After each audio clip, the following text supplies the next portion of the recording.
السلام عليكم ورحمة الله وبركاته. من ماء زمزم كان غسل صدوري ولزمزم الشرف الجسيم بمسندي. من ماء زمزم كان غسل صدوري ولزمزم الشرف الجسيم بمسندي. يا ربنا يا ربنا يا ربنا يا ربي صل على النبي محمد. يا ربنا يا ربنا يا ربنا يا ربي صل على النبي محمد. الحمد لله رب العالمين والصلاة والسلام على سيد المرسلين وآله وصحبه أجمعين. சங்கைக்கும் மரியாதைக்கும் உரிய அல்லாஹ்வுடைய நல்லடியார்களே, பெரியவர்களே, பாக்கியமான பெருமானாருடைய இந்த மீலாது விழாவில் அல்லாஹ் சுப்ஹானஹு வ தஆலா நம்மை 5வது நாளிலே அமர்த்தியிருக்கிறான். கண்ணுக்கு தெரியாத மலக்குமார்கள் குழுமி இருக்கக்கூடிய இந்த நல்ல சபையிலே அல்லாஹ் தஆலா ஆரோக்கியமாக பேசுவதற்கும் மீண்டும் வரக்கூடிய இந்த நாட்களை எந்த விதமான தோய்வும் இல்லாமல் சிறப்பாக உற்சாகமாக ஆரோக்கியமாக பேசுவதற்கு அல்லாஹ் தௌஃபீக் செய்வானாக. உங்களுக்கும் அதை கேட்டு அமல் செய்யக்கூடிய நசீபையையும் அதற்குண்டான ஆயுளையும் அல்லாஹ் தந்தல் புரிவானாக.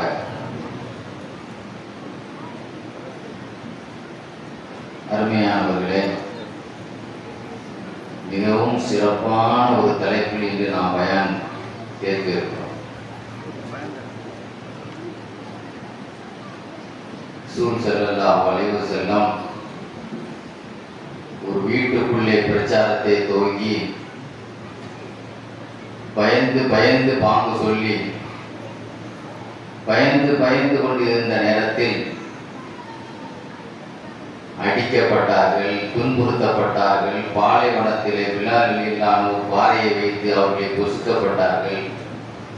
கப்பாப்களை தீய வைத்து அந்த அடுப்பிலே அவர்களை போட்டு கவாப் ரொட்டி சுடுற மாதிரி சுட்டார்கள் தோலை.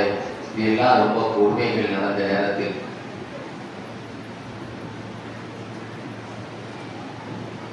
அதாவது பகிரங்கமாக குர்ஆன் ஓதுவதற்காக அடித்து காதெல்லாம் பிக்கப்பட்டது.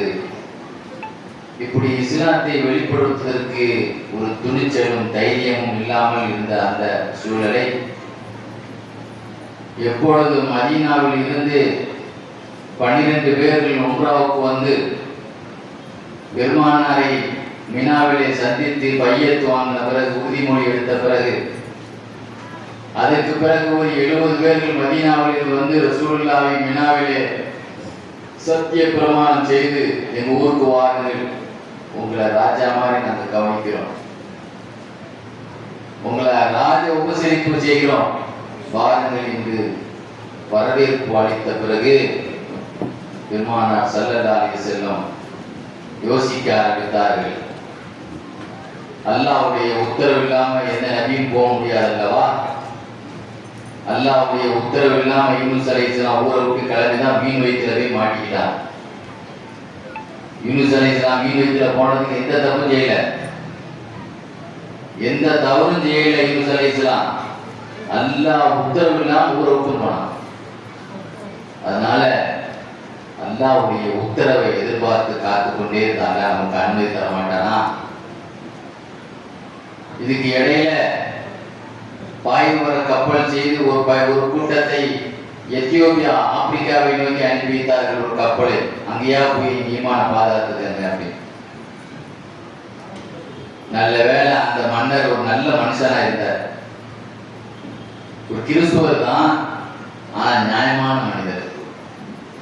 ஒரிஜினலான பைபிள் அவர்கிட்ட இருந்தது.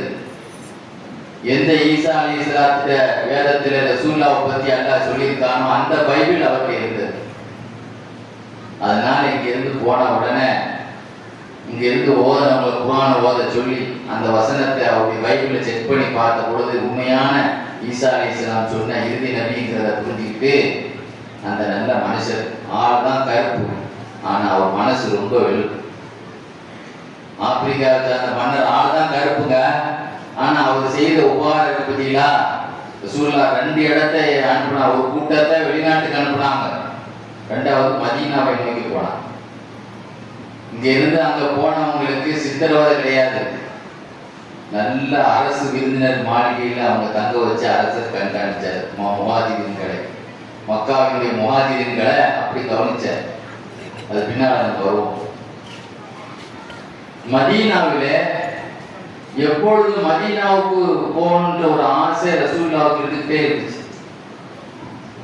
எப்பொழுதுமே அபூபக்கர் சித்திக் ரலியல்லாஹு வீட்டுக்கு ரசூலுல்லாஹ் வருவாங்க. புகாரி ஷரீஃப்ல ஹதீஸ் வருது. வரனா இருந்தா காலை நேரத்துல தான் வருவாங்க, அல்லது மாலை நேரத்துல தான் வருவாங்க, மதிய நேரத்துல வரமாட்டாங்க. ஆனா அன்னைக்கு வளமைக்கு மாற்றமாக மதியமே வெயில வர்றாங்க. சல்லாலேசன் வளமைக்கு மாற்றம் வராத நேரத்துல வர்றாங்க. வந்த உடனே சொல்றாங்க, உங்க பிள்ளைகளை எல்லாம் வெளியே போய் சொல்லுங்க, உங்கள்ட்ட ஒரு ரகசியம் பேசணும்னு சொல்றாங்க. அப்போ அவங்க சொன்னாங்க, அவங்க நாயகி உள்ளே இருக்கிறது வெளியா இல்லை, என் பிள்ளைகள் தான் இருக்குது, அவங்களுக்கு தெரியாத ரகசியம் ஒன்றும் இல்லை, நம்ம ஆட்கள் தான் அவங்க. வந்த உடனே அல்லாஹ்வுடைய உத்தரவு வந்துட்டான்னு கேட்டாங்க. ஆனா வந்த நேரமே அப்படித்தானே, ஒரு அவசர செய்திக்காக தான் வந்திருக்காங்க. ஆமான் அசுபத்து யார சொல்லலாம், என்னையும் கூட கூப்பிட்டு போறீங்களா? இவ்வளவு அருமையான வாசகம். சுற்றுலா வாங்க போறோம், புத்தாண்டத்துல குளிக்க போறோம், நான் வரட்டா நீ வரட்டான்னு கூட சேர்ந்துக்குது. உயிர் போயிருங்க. அசுபத் யார சொல்லி என்னையும் உங்க கூட சேர்த்துக்கிறீங்களா? நான் உடனே சொன்னாங்க, அசுபத் என் கூட வாங்க. நாயகமே, என்றாவது ஒரு நாள் நீங்க பயணம் கிளம்புவீங்க என்பதற்காகவே நான் ஜரா கசுவான்னு சொல்லி 2 ஒட்டகத்தை வாங்கி ரெடியா விட்டுருக்கிறேன். 4000 8000 ரூபாய் சொன்னாங்க. என்றாவது ஒரு நாள் நீங்க மதீனாவுக்கு கிளம்புவீங்க, என் சொந்த வாகனத்துல உங்களை ஏற்றிட்டு போகணும் என்பதற்காக நான் 2 ஒட்டகம் வாங்கி விட்டுருக்கிறேன். ஒன்று ஜரா, ஒன்று கசுவா, ஒவ்வொன்றும் 4000 ரூபாய். 8000 ரூபாய்க்கு நான் வாங்கி விட்டுருக்கிறேன் நாயகமே. அது என்னுடைய ஸ்பான்சரா இருக்கட்டும், என்னுடைய காசா இருக்கட்டும். ஒரு சொல்ல சொன்னாங்க, இல்ல ஒரு நபி என்பவர் அவருடைய இதில் என்ன செய்யணும், போகணும், அதுக்குன்னா காசை நான் தந்துடுவேன்னு சொன்னாங்க. மொத்தத்துல அதற்கு தயாராக இருந்து கிளம்பினாங்க. இவங்க ஒரு புறம், அவங்க வீட்டில் இருக்கக்கூடிய பிள்ளைகளுடைய சப்போர்ட் பாருங்க. 4 பேர் அபூபக்கர் சித்திக் ரலியல்லாஹு அன்ஹு கிளம்பும் பொழுது அவன் மகனார் அப்துல்லா, ஆயிஷா ரலியல்லாஹு அன்ஹா, அஸ்மா நாயகி, ஆடு மேய்க்கிற ஆமீர் இப்னு புகைரா, அபூபக்கர்லாவுடைய அடிமை இருக்கிறாங்களே ஆமீர் இப்னு புகைரா, அவர் ஆபுசாங்க. 70 ஆபுர்கள் கொல்லப்பட்டாங்கல்ல, அது அவரும் ஒரு ஆள். 49 வயசுல கொல்லப்பட்ட அடிமை அபு ஆமீர் இப்னு புகைரா, அபூபக்கர்லாவுடைய அடிமை. அவங்களுக்கு தான் அந்த ரூட் தெரியும். மக்கால இருந்து மதீனாவுக்கு போறதுக்குண்டான அந்த வழிபாதை தெரியணும்ல, ரூட்டு தெரியும்ல, கைடு பண்ணணும்ல, கைடு பண்றது. இந்த 4 பேரும் என்ன ஹெல்ப்புங்க, என்ன ஹெல்ப்னா, அஸ்மா நாயகி சாப்பாடு கட்டி பார்சல் கட்டுறாங்க. ரசூலுல்லாஹ்வுக்கு கிளம்புறதுக்காக வேண்டி போற வழியில ஹோட்டல்ல சாப்பிட முடியுமா? எங்க ஹோட்டல் இருக்கு? இப்பவுமே நாம ஹஜ்ஜுக்கு போகும்போது ஒரு எங்கேயோ ஒரு இடத்துல கொண்டு போய் பட்டில கொண்டு போட்டாங்க, நம்ம சாப்பிட்ற சாப்பாடே இல்லாம. அந்த சமயத்துல எங்க வெளியே பயந்து ஓடுற நேரத்துல ஒளிஞ்சில கிடக்க முடியும், எங்க போய் சாப்பாடு கேட்க முடியும்? சாப்பாடு ரெடி பண்ணி கெட்ட கைதியில பார்சல் பண்றதுக்கு கயிறு இல்லைங்க, அரண கயிறு இருக்குல்ல, அரண கயிறு இடுப்புல கட்டுவாங்களா, அரண கயிறு.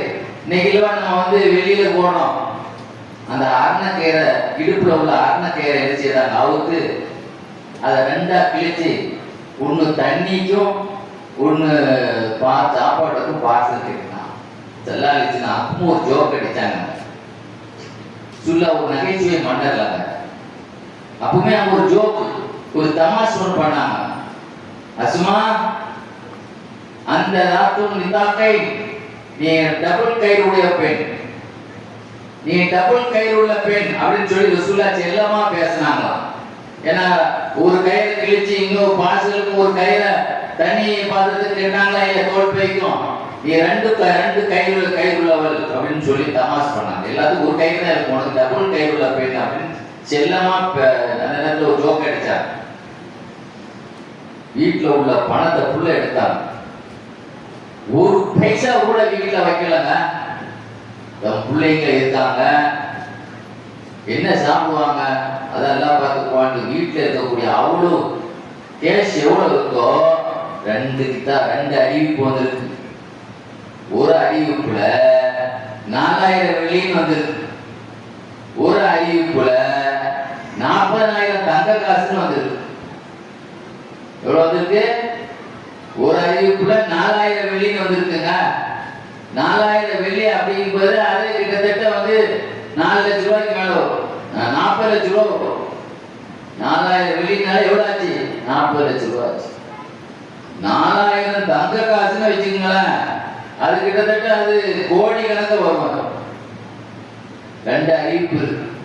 மொத்தத்தில் வீட்டில் உள்ள சல்லி காசு கூட வைக்காம அவ்வளத்தையும் கொண்டு மகன்கிட்ட சொல்லிட்டாங்க, அப்துல்லா நாங்க இங்க இருப்போம், பணத்தை கொண்டு தந்தரணும்னு சொல்லிட்டாங்க. அந்த பொறுப்பு யார்கிட்ட கொடுத்தாங்க? மகன் அப்துல்லாட்ட கொடுத்தாங்க. நாங்க 2 பேரும் கிளம்புனாங்க. ஆமிருக்கு புகையில அடிமை இருக்கிறாங்கல்ல, அவருக்கு டியூட்டி என்னன்னா பகல் முழுவதும் ஆடு மேய்க்கிறோம் மக்காவுல. சாயந்தரமான பால் கறந்து ரசூலுல்லாஹ் கொண்டு சவுர் கோயில கொண்டு கொடுத்தாரு.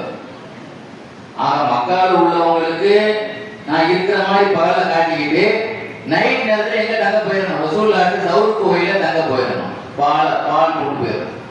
சொல்லுவாங்க ஆயிஷா ரலியல்லாஹு ரசூலுல்லாஹ் எந்த இடத்துல இருக்கிறாங்க, எங்க தங்கி இருக்கிறாங்கிற விஷயம் 3 நபர்களுக்கு மட்டும்தான் தெரியும். ஒண்ணு அஸ்மா நாய்க்கு தெரியும், 2வது அப்துல்லா, அவங்க பணம் கொண்டு கொடுத்தாங்களா, எங்க வீட்டுல இருந்து பணம் கொடுக்குறாங்களா அவங்களுக்கு தெரியும்.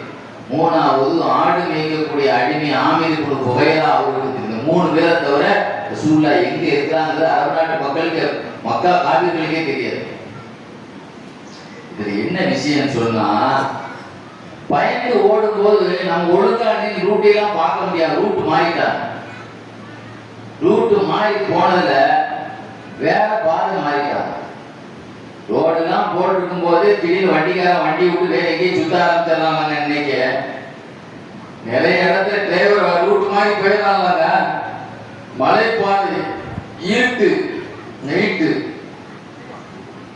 சுல்லா நடந்து காலில் ரத்தம் வர ஆரம்பிச்சு. எதுவாங்க காலில் ரத்தம் வர ஆரம்பிச்ச உடனே அபூபக்கர் சித்திலாம் அப்படியே தூக்கி தோளத்தி வச்சுட்டாங்க. ரசூல் ஸல்லல்லாஹு அலைஹி வஸல்லம்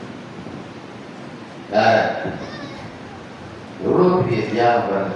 கண்மணியால நடக்க ரத்தமா போகுது காலில், அதனால அப்படியே தூக்கி ரசூலுல்லாஹ்வை தூக்கி தன்னுடைய தோல் பட்சத்தில் தூக்கி மலையில் ஏறினாங்க. எவ்வளவு பெரிய கஷ்டம் பாருங்க. நீங்க சும்மா சாதாரணமான அபூபக்கர் சித்திலானுக்கு நீங்க ரசூலுல்லாஹ்வுக்கு பக்கத்தில் அடக்க பாக்கியம் கிடைச்சதுன்னா சாதாரணமான விஷயம் இல்லைங்க. அவர்களுடைய சொத்து முழுவதும் செலவழிக்கப்பட்டது. அவங்கள தூக்கிட்டு போறாங்கன்னா எவ்வளவு பெரிய விஷயம் பாருங்க. ரசூலுல்லாஹ்வால நடக்க முடியல, கால் ரத்தமா அவர் ஊத்துது. காரணம் ரூட்டு மாறிட்டது. இதுல அப்படி போயிட்டு இருக்கக்கூடிய நேரத்தில் மலைகள், ஹுனைன் உள்ள மலை இருக்குல்ல, ஹுனைன் பகுதியில மக்கால ஹுனைன் ஒரு அங்கிருந்து நம்ம போர் நடந்த இடத்துல புனேல இருக்கக்கூடிய ஒரு மலை சொல்லிச்சான், நபியே கீழே இறங்கிருங்க, என் மலையை விட்டு கீழே இறங்கிருங்க. உங்களை அதாவது நீங்க எங்க மேல இருக்கும்போது எதிரிகள் உங்களை வெட்டிட்டாங்கன்னா எங்களை அல்ல அடிச்சிருவான். எங்க மேல நீங்க இருக்கும்போது அவங்க உங்களை கைது பண்ணிட்டாங்க, க்ளோஸ் பண்ணிட்டாங்கன்னா அல்ல எங்களை தண்டிச்சிருவான். நல்லா இருப்பீங்க, கீழே இறங்கிங்க. சவுர் மலை சொல்லிச்சான், நாயகமே நீங்க என்கிட்ட வாங்க, நான் உங்களை பாதுகாக்கிறேன்.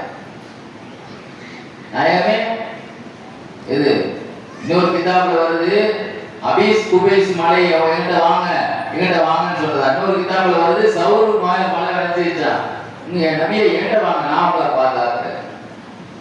ஆக மலைகளுக்குள்ளேயே என்னது ஒரு பிரியம். ஒரு மலை பயந்து போய் இறங்குங்கன்னு சொல்லுது, ஒரு மலை இங்க வாங்குங்க, இந்த வாங்க உங்களை பாதுகாக்கிறேன். ஆக பெருமானார் ஸல்லல்லாஹு அலைஹி வஸல்லம் சவுர் கோயில வந்து தங்குறாங்க. எதிரிகள் மோப்பம் முடிச்சு வந்துட்டான். கொஞ்சம் நினைச்சு பாருங்க, நம்ம வீட்டு வாசல்லையே எதிரி வந்துட்டா எப்படி தப்பிக்க முடியும்? அல்லாஹ் அங்கதான் தன்னுடைய வல்லமையை காட்டினான். குர்ஆன் ஷரீஃபில் அல்லாஹ் சொல்லி காட்டுவான், நீங்கள் பார்க்காத ஒரு படையை கொண்டு அல்லாஹ் உங்களுக்கு பாதுகாப்பு கொடுத்தாங்க. அல்லாஹ் குர்ஆன் என்ன சொல்றான்ல, உங்க கண்ணுக்கே தெரியாத பாருங்க, ஆபிரகாம் மன்னன் காபத்துல்லாவை இடிக்கிறதுக்காக யானை படைகளோடு வந்தான். அல்லாஹ் என்ன செய்தான்? சிங்கத்தலை உள்ள அபாபில் பறவை அனுப்பி வச்சான். என்ன அனுப்பி வச்சான்? சிங்கத்தலை உள்ள அபாபில் பறவை ஒரு 3 கல்ல கொண்டு வந்துச்சு. அணு குண்டு போட்டு போயிடுச்சா இல்லையா? குண்டு போட்டு போயிடுச்சா இல்லையா? அல்லாஹ் நினைச்சா ஒரு சின்ன பறவை போதும் பாதுகாப்பு கொடுக்குது. அல்லாஹ் சுப்ஹானஹு வ தஆலா அந்த சவுர் கோயிலில் நடந்த அற்புதமான நிகழ்வுகள், பெருமானார் ஸல்லல்லாஹு அலைஹி வஸல்லம் அந்த ஹிஜ்ரத் பயணத்தினுடைய அந்த நிகழ்ச்சியை பார்த்தாலே ரொம்ப அப்படியே புல்லரிக்கிற மாதிரி உள்ள விஷயம். சொல்லுவார்கள் அபூபக்கர் சித்திக், சில நேரத்தில் அபூபக்கர் சித்திக் நாயகமே எனக்கு முன்னால நடங்க அப்படிமா, சில நேரத்தில் சொல்லுவாங்க எனக்கு பின்னால வாங்க அப்படிம்பாங்க, சில நேரத்தில் சொல்லுவாங்க என் வலது பக்கத்தில் நடங்க நாயகமே, சில காலத்துல என்னை இடது பக்கம் மாத்தி மாத்தி ரூட்டை மாத்தி விட்டுட்டே இருந்தா. உடனே கேட்டாங்க, அபூபக்கரே எதற்காக என்னை சில நேரத்துல பின்னால நடக்க சொல்றீங்க, முன்னால நடக்க சொல்றீங்க, திடீர்னு மாத்தி விடுறீங்களே நாயகமே, திடீர்னு எனக்கு பின்னால உங்களை தேடி வந்துருவாங்க, துரத்திட்டு வருவாங்க, ஞாபகம் வந்தா உடனே முன்னால ஆக்கிடுவேன். திடீர்னு முன்னால எவனா ஒருத்தவங்களை தாக்கிடக்கூடாது, ஒரு ஆபத்து வந்துடக்கூடாதுன்னு சிந்தனை வந்தா உடனே நான் நினைச்சிருவேன், வேற திசையில மாத்திடுவேன். இது எனக்கு பழக்கப்பட்ட ரூட்டு, ஏன்னா பல முறை வந்து போன ரூட்டு. நாங்கள் வரும்போது எங்களுக்கு எந்த ஏரியாவெல்லாம் ஆபத்தான பகுதிகளாக நாங்கள் உணர்ந்தோமோ அங்கெல்லாம் என்ன முன்னிலைப்படுத்திட்டு உங்களை பின்னால் ஆக்கிடுவோம் நாயகமே. அப்போ கூட ரசூலுல்லாஹ் சொன்னாங்க, எந்த ஒரு ஆபத்து வந்தாலும் எனக்கு வராம உனக்கு வரட்டும்னு ஆசைப்பட கூட தெரியுது அப்படின்னு சொன்னாங்க.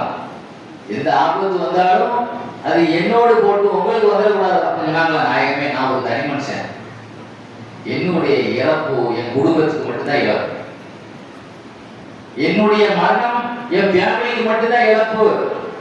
ஆனால் நீங்கள் இறந்து விட்டால் இந்த சமுதாயமே இழந்துடும். அதனால ஒரு தனி மனுஷன் இறப்பு தான். அதனால நான் உங்களை பாதுகாக்கிறதுல நான் ரொம்ப கவனமா இருக்கிறேன் நாயகமே. என் உசூல் முக்கியம் கிடையாது, உங்க உசூல் தான் எனக்கு ரொம்ப முக்கியம் என்று அபூபக்கர் சித்திக் ரலியல்லாஹு தஆலா அன்ஹு சொன்னார்கள் என்ற ஒரு செய்தி ரொம்ப முக்கியத்துவம் வாய்ந்தது. அருமையானவர்களே, ரசூலுல்லாஹ்ட்ட நிறைய பேர் கடன் கொடுத்து வச்சிருந்தாங்க, காபீர்களும் கடன் கொடுத்து வச்சிருந்தாங்க. அதாவது கடன் கொடுத்து இல்ல, காசு கொடுத்து வச்சிருந்தாங்க நம்பிக்கையின் பேர். அந்த காலத்துல பேங்க் கிடையாது இல்லைங்க, பேங்கே ஒரு 40-50 வருஷமா தாங்க இருக்குது. முன்னாலாம் ஒரு நம்பிக்கையின் பேர்ல தான் அந்த காலத்துல ஒரு ஆள்கிட்ட கொடுத்து வச்சிருப்பாங்க பணத்தை, அப்பதானே கொடுத்து வச்சிருப்பாங்க. ரசூலுல்லாஹ்வுக்கு நம்பிக்கை நாயகர்னு அந்த காலத்துல பட்டம் இருந்ததுனால, சாதிக்குள் அமீன் ஒரு பட்டம் இருந்தது, அதனால அவங்களுக்கு எல்லாரும் காசு கொடுத்து வச்சிருந்தாங்க. ரசூலுல்லாஹ் போகும்போது என்ன செய்தாங்க, அந்த லிஸ்டையெல்லாம் எடுத்து அபூபக்கர் சித்திக் அலி ரலியல்லாஹு கையில கொடுத்து இந்த அமானித பணத்தை எல்லாம் நீங்க ஒப்படைச்சிட்டு வாங்கன்னு சொல்றாங்க. ஸல்லல்லாஹு அலைஹி வஸல்லம் மக்காவில இருந்து வீட்டை விட்டு கிளம்பும் பொழுது வீட்டு சுத்தி ஆள் பாதுகாப்பு நிக்குது. ஸல்லல்லாஹு அலைஹி வஸல்லம் என்ன சொல்றாங்க, என் பெட்டில நீ படுங்கிறாங்க. யார் பெட்ல, எந்த பெட்ல குத்துறதுக்கு காலை திட்டமிட்டு இருக்கார்களோ அந்த இடத்துல அடிகளிலாம படுக்கிறாங்க. படுக்கும் போது தப்சீர் எழுதிப்பாரு, தப்சீர் மாநில சூழ்நாவு போர்வை கொடுத்தாங்க. இந்த போர்வையை போத்திக்கோ, கத்தியால குத்துனாலும் கத்தி விடாதுன்னு சொன்னாங்க. இதனால கத்தியால குத்துனா கூட உனக்கு உயிருக்கு சேஃப்டிக்குது, அந்த அளவுக்கு பவரானது உனக்கு தந்துட்டு போறேன்னு சொன்னா. குண்டு தொலைக்காத காருக்கு இல்லைங்க, கூகுள் மானியில் எழுதிப்பாரு, தப்சீர் கூகுள் மானியை பாருங்க. சூழ ஒரு போர்வை கொடுத்து கத்தியால குத்துனாலும் உனக்கு கூடாது பாட்டாங்க. முதல்ல அந்த இடத்துல படுக்கணுமே. ஒரு ஆளை ஒரு இடத்துல கொள்ள நினைச்சிருக்காங்க, அங்க போய் ஒரு ஆள் போய் படுப்பாரா? ஆள் மாறாட்டம் கொலையிலாக நடந்துரும். யாரையும் அடிக்கடி யாரையும் இறந்து போயிருவாங்க. சொன்னார்களாம் 20 வயசு வாலிபம் அந்த நேரத்துல, நாயகமே நான் படுக்கிறேன், நீங்க கிளம்புங்க. அந்த இடத்துல என் உயிர் போனாலும் பரவாயில்லை, நீங்க கிளம்புங்க நாயகமே என்று அலி ரலியல்லாஹு அன்ஹு சொன்ன அந்த செய்தி, என் உயிர் ரசூலுல்லாஹ்வுக்கு போனால் பரவாயில்லை என்று அந்த ஹிஜ்ரத்துடைய இரவு சொன்ன காரணத்தினால் அவர்களுக்கு என்ன மகிமை நடந்தது தெரியுமா? கஸ்ஸாலி ரஹ்மத்துல்லாஹி அலைஹி கிதாப்ல எழுதுவாங்க, அல்லாஹ் தஆலா வானத்திலேயே அது ஒரு பெரிய பாராட்டி பேசினான். யாரை பத்தி? அலி ரலியல்லாஹு அன்ஹு பத்தி வானத்திலேயே அல்லாஹ் பாராட்டி பேசினான். எப்படி தெரியுமா? ஜிப்ரீல் அலைஹிஸ்ஸலாத்தை கூப்பிட்டு, மீகாயில் அலைஹிஸ்ஸலாத்தை கூப்பிட்டு, உங்க 2 பேருக்கும் நான் ஃப்ரெண்ட்ஷிப் ஏற்படுத்துறேன், தோழமை ஏற்படுத்துறேன். உங்க 2 பேர்ல ஒரு ஆளுக்கு ஆயுள கூடவும் ஒரு ஆளுக்கு குறைவும் ஆக்குறேன். யாருக்கு கூட யாருக்கு கம்மிங்கிறது சஸ்பென்ஸா வச்சிருக்கேன். இந்த 2 பேர்ல யாரு முந்தி இறக்குறது பிந்தி இறக்குறது நீங்க தான் முடிவு பண்ணிக்கிறது. அவர் முதல்ல இறக்குறதா நீங்க இறக்குறதா? ஒரு ஆளுக்கு கூட ஒரு ஆளுக்கு கம்மி, நீங்க தான் முடிவு பண்ணிக்கங்க. நான் கூட இருக்கிறேன், நான் இப்ப மூந்தி இறக்குறேன், என்னுடைய நண்பர் பிந்தி இறக்கட்டும் அப்படின்னு நீங்க சொல்லுங்க, அல்லது நீங்க சொல்லுங்க. யாராவது ஒரு ஆள் முந்திக்கங்க, நீங்க தான் முடிவு பண்ணணும். 2 பேரும் மூச்சே விடல. ஜிப்ரீல் அலைஹிஸ்ஸலாம் நினைக்கிறாங்க நம்ம தான் ரொம்ப நாள் இருக்கணும் அப்படின்னு. மீகாயில் அலைஹிஸ்ஸலாம் நினைக்கிறாங்க நம்ம தான் ரொம்ப நாள் இருக்கணும், இவர் முந்தி இறக்கட்டும் அப்படின்னு நினைக்கிறாங்க. சொல்றது புரியுதா இல்லைங்க? 2 பேரும் விட்டு கொடுக்க தயாரா இல்ல. நம்ம கூட ஆயிருப்போம், அவர் சீக்கிரம் போட்டுமே நினைக்கிறான். அப்போதான் அல்லாஹ் சொன்னானா, பாத்தீங்களா, உங்களுக்குள்ள நான் நட்பு ஏற்படுத்தினேன், தோழமையை ஏற்படுத்தினேன், உங்களுக்குள்ள ஃப்ரெண்ட்ஷிப் இருக்கு. அப்படி இருந்தும் ஒருவருக்கு ஆயுள் கூடவும் ஒருவருக்கு ஆயுள் கம்மியாக தந்தேன். யாருக்கு முந்துறது பிந்துறதுன்னு நீங்க முடிவு பண்ணிக்கங்கன்னு சொன்னேன், நீங்க விட்டு கொடுக்கல. ஆனால் பாருங்கள் அரியவர்களே, 20 வயசு வாழ வேண்டிய வயசுல நாயகமே என் உயிரை உங்களுக்காக விட்டு கொடுக்குறேன், நீங்க போங்க நான் படுக்கிறேன்னு சொல்லிட்டாங்க பாருங்க. ஆக அப்பெல்லாம் குந்துமா மிஸ்ர அலி இப்னு அபீ தாலிப், நீங்க 2 பேரும் அலி ரலியல்லாஹு போலவாவது இருந்திருக்க கூடாதா? விட்டு கொடுக்கக்கூடிய ஆளா? உங்களுக்குள்ளதான் விட்டு கொடுக்கல, விட்டு கொடுத்தவருக்காக பாதுகாப்பாக கொடுக்க போங்க. விட்டுதான் கொடுக்கல, ரசூலுல்லாஹ்வுக்கு உயிரை கொடுத்தவங்களுக்கு பாதுகாப்பு கொடுக்க போங்க அறியா செய்யுங்க. மம்மிஸ்லுக்கை வெப்பனா அபித்தாலே, அந்த 2 வானவர்களும் வந்து அலி ரலியல்லாஹு ரசூலுல்லாஹ் பெட்ல படுத்துட்டு இருந்தாங்கல்ல, அங்க வந்து உட்கார்ந்துட்டு சொன்னாங்களாம், அலியே உன் மகிமைதான் என்ன? மம்மிஸ்லுக்கை வெப்பனா அபித்தாலே, அபூ தாலிபின் மகனே, உம்மை போன்று யார் இருக்கிறார்? உம்மை வானலோகத்திலேயே பாராட்டி அல்லாஹ் மலக்குமார்களிடத்திலே பேசுற அளவுக்கு மகிமை வைத்து விட்டதே என்று காலடியில் இருந்து வாழ்த்து சொன்னாங்களாம் என்ற செய்தியை கஸ்ஸாலி ரஹ்மத்துல்லாஹி அலைஹி தன்னுடைய கிதாப்ல சொல்லி காட்டுவான். அருமையானவர்களே, ஒருத்த கமெண்ட்ஸ்ல எழுதியிருக்கலாம், இந்த இதுல விஷயம் லைவ் ஆகிட்டே இருக்கு பார்த்தீங்களா, விஷயம் லைவ் ஆகிட்டே இருக்கல டிவில. ஒருத்த கமெண்ட் போட்டிருக்கான், 77 வருடமும் நீங்கள் கதை சொல்லிதான் நடத்துகிறீர்கள் மீளா. அவனுக்கு காண்ட ஆரம்பிச்சு, யாருக்கு கூட கடுப்பு வந்துருச்சு. ஆயிரக்கணக்கான பேர் பார்க்க ஆரம்பிச்சாங்களா இல்லையா நிகழ்ச்சிய? பல சேனல்கள் பார்க்க ஆரம்பிச்சா இல்லையா? அவனுக்கு மீளாது விழான்னா அவனோட சூழலை பத்தி பேசவும் தெரியாது, ஒன்றும் தெரியாது. அதை பார்க்கறது அவனுக்கு வயிறு காந்த ஆரம்பிச்சுட்டு 2 பேர் கமெண்ட்ஸ் போட்டிருக்கான், இதையே தான் சொல்றான் கதைங்கிறான். சரி, ஏதாவது கதை நம்முடைய நோக்கம் என்னன்னா, உலகத்திலே தாயிப் நகரத்துல ரசூலுல்லாஹ்வுக்கு அடி விழுந்தது. அதனால தாய் வாசிகள் அடிச்சு சரி சொல்ல முடியுமா?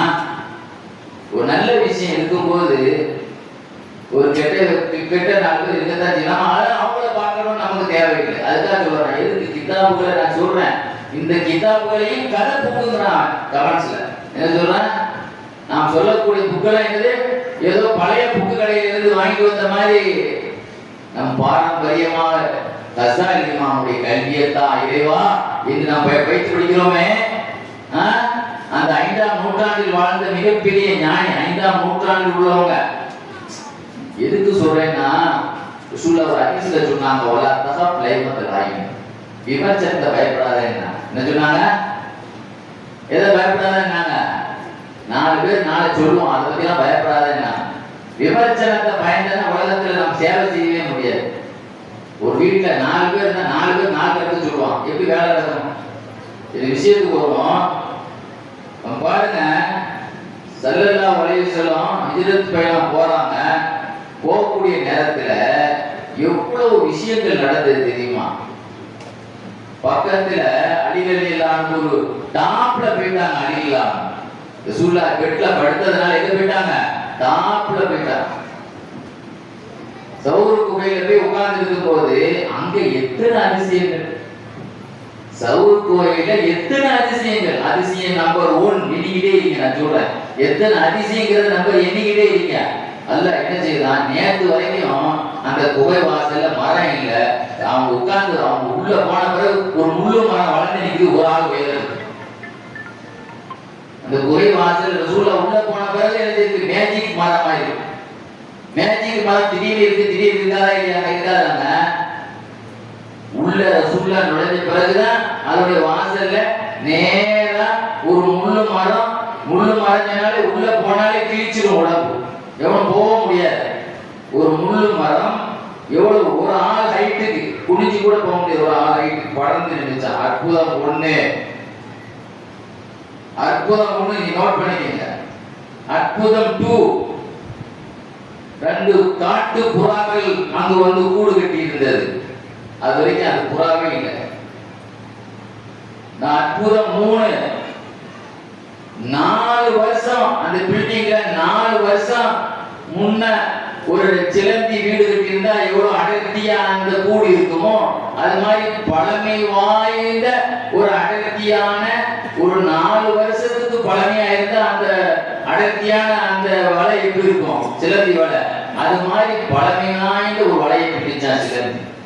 பார்த்தா இன்னைக்கு பின்னமா தெரியல, ரொம்ப காலத்துக்கு முந்தி பின்னமாரில தெரியுது. கிட்டத்தட்ட 4 வருஷத்துக்கு முந்தி பின்னமா இருக்க சிலந்தி. பாருங்க, ஃபூன் ஊதுனா அது காணா போயிடும். அது சிலந்தி வலைய நம்ம வந்து அழைக்கிறது ரொம்ப கஷ்டப்பட தேவையில்லை. வாயால ஊதுனாலே உடஞ்சி போயிருமா என்னங்க? 40 அடி முழத்துல நிக்கிறான். 40 முழம். எதிரிகள் 40 முழம் இங்க வைக்கும், 40 முழம் தூரத்துல நின்றுட்டு ஏன்னா நிற்கும் போது அத உமையா பார்த்தான். உமையத்து பார்த்துட்டு சொன்னா, எப்பா முகம்மது பிறப்பதற்கு 50 வருஷத்துக்கு முந்தையே கூடு கட்ட மாதிரி அப்பா இருக்குங்க. இவர் எங்க இப்ப நுழைஞ்சிருக்க முடியும்? அங்கேயா போய் பார்க்க போறீங்களா? போய் பார்க்காதீங்க. என்ன சொல்றா, முகம்மது பிறக்கிறதுக்கு முன்னால ரசூலுல்லாஹ்க்கு இப்போ 40 வயசுல ஒரு பேருக்கு 40, இப்போ 50 வயசு 53 வயசுல இதுக்கு வராங்க. ரசூலுல்லாஹ் மக்காவுக்கு மதீனாவுக்கு போகும்போது 53 வயசுலங்க. அப்ப கிட்டத்தட்ட முகம்மது பிறக்கிறதுக்கு முந்தையே இந்த கூடு கட்ட மாதிரி அப்பா இருக்குது. ஒரு ஆளு நான் போய் பார்த்துட்டு வரேன் அப்படின்னு வந்த, தூரத்துல இருந்து பேசுறது மாத்திரம் இல்ல, அங்கெல்லாம் போவாதீங்கப்பா அப்படின்னு சொன்னது மாத்திரம். ஒரு ஆள் நான் போய் பார்த்துட்டு வரேன்னு போனா அவன் கண்ணில் தெரிஞ்சது புறா முட்டையும் சிலந்தி தான் கண்ணில் தெரியுது. அங்க கூடு கட்டிட்டு மனசை இருக்கிற மாதிரி தெரியலையே. மனசை இருந்திருந்தா இந்த முட்டையெல்லாம் உடஞ்சிருக்கும். அது முட்டையெல்லாம் போட்டு வச்சிருக்கா இல்லையா, அதெல்லாம் மிதிச்சு போயிருக்கும், அதெல்லாம் உடஞ்சிருக்கு. சிலந்தி வலையெல்லாம் கிழிஞ்சு போயிருக்குமே. சான்ஸே இல்லை. ரசூலுல்லா உள்ள இருந்து இந்த பேச்சை கேட்டுக்கிட்டே இருக்கான். எந்த பேச்ச? சான்ஸே இல்லை அப்படின்னு சொல்லக்கூடிய பேச்ச. அப்பதான் வழங்கிட்டாங்க. அல்லாஹ்வுடைய பாதுகாப்பு இருந்துட்டு போய் தான் அவன் பேசுறது நமக்கு கேட்குது. ஆனா அவனுக்கு உள்ள வரக்கூடிய அளவுக்கு அவன் மூளை வேலை செய்யல. இதுல இன்னொரு தமாசி என்ன அப்படின்னா, அபூஜையில் சொன்னா பாருங்க ஒரு பாயிண்ட, அதுதான் ரொம்ப சிரிப்பு.